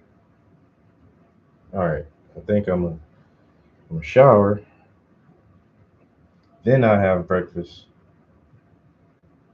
Then I'll get on the game, and then we'll get ready for our meal prep.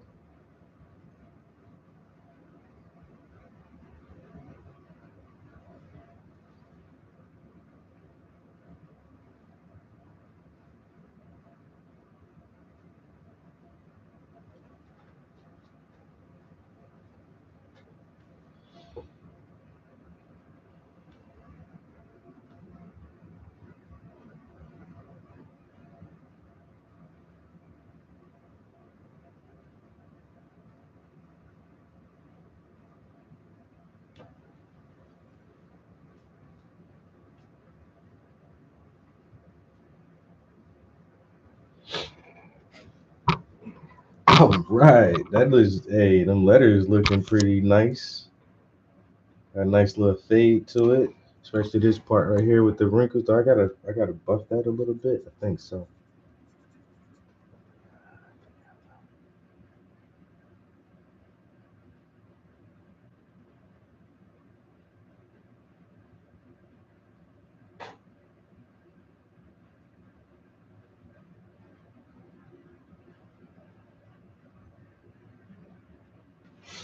All right, there we go.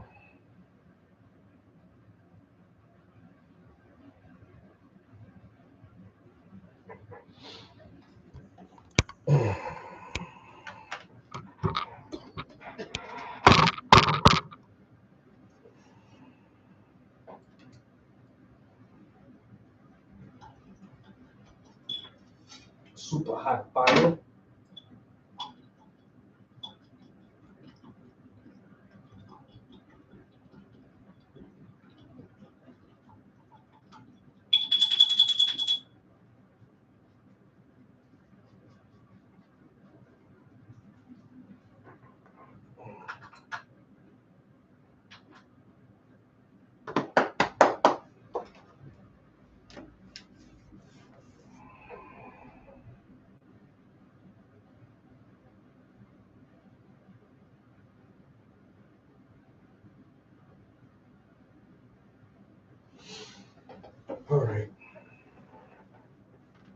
sure appreciate your company this morning.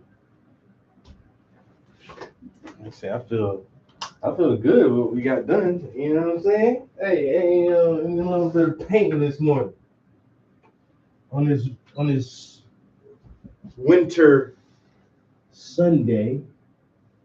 Oh man, it's not snowing, but the sky definitely looks like it can snow at any minute. Damn, it just looks like a snow day. All right, I'm gonna empty this thinner so you can get a fresh one. Start it when we come back. Man, that shirt is looking okay. Okay, yeah, that shirt looking okay.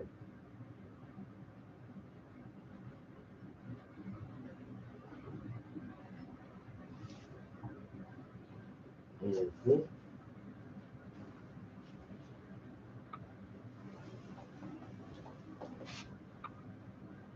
Oh man, yeah, we all getting ready for the winter time. So get your blankets and your hoodies, all your nice quilts and everything.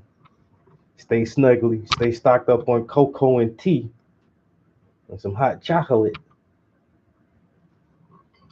Man, that shadow, right? I'm loving the shadow right here. And I'm liking the transition on the top of this. It looks like a Z. I'm not sure what it is, but like the little wrinkles on the top part of that letter, I'm really liking how it blends right in with the shirt right there. Stock up on that cocoa and tea. It's winter time. Like I said, I'm making some chili today. Screw that. Having some chili. All right, Wendy. I sure appreciate you. I'm out of here. We'll see you in the next one. How do I end this thing?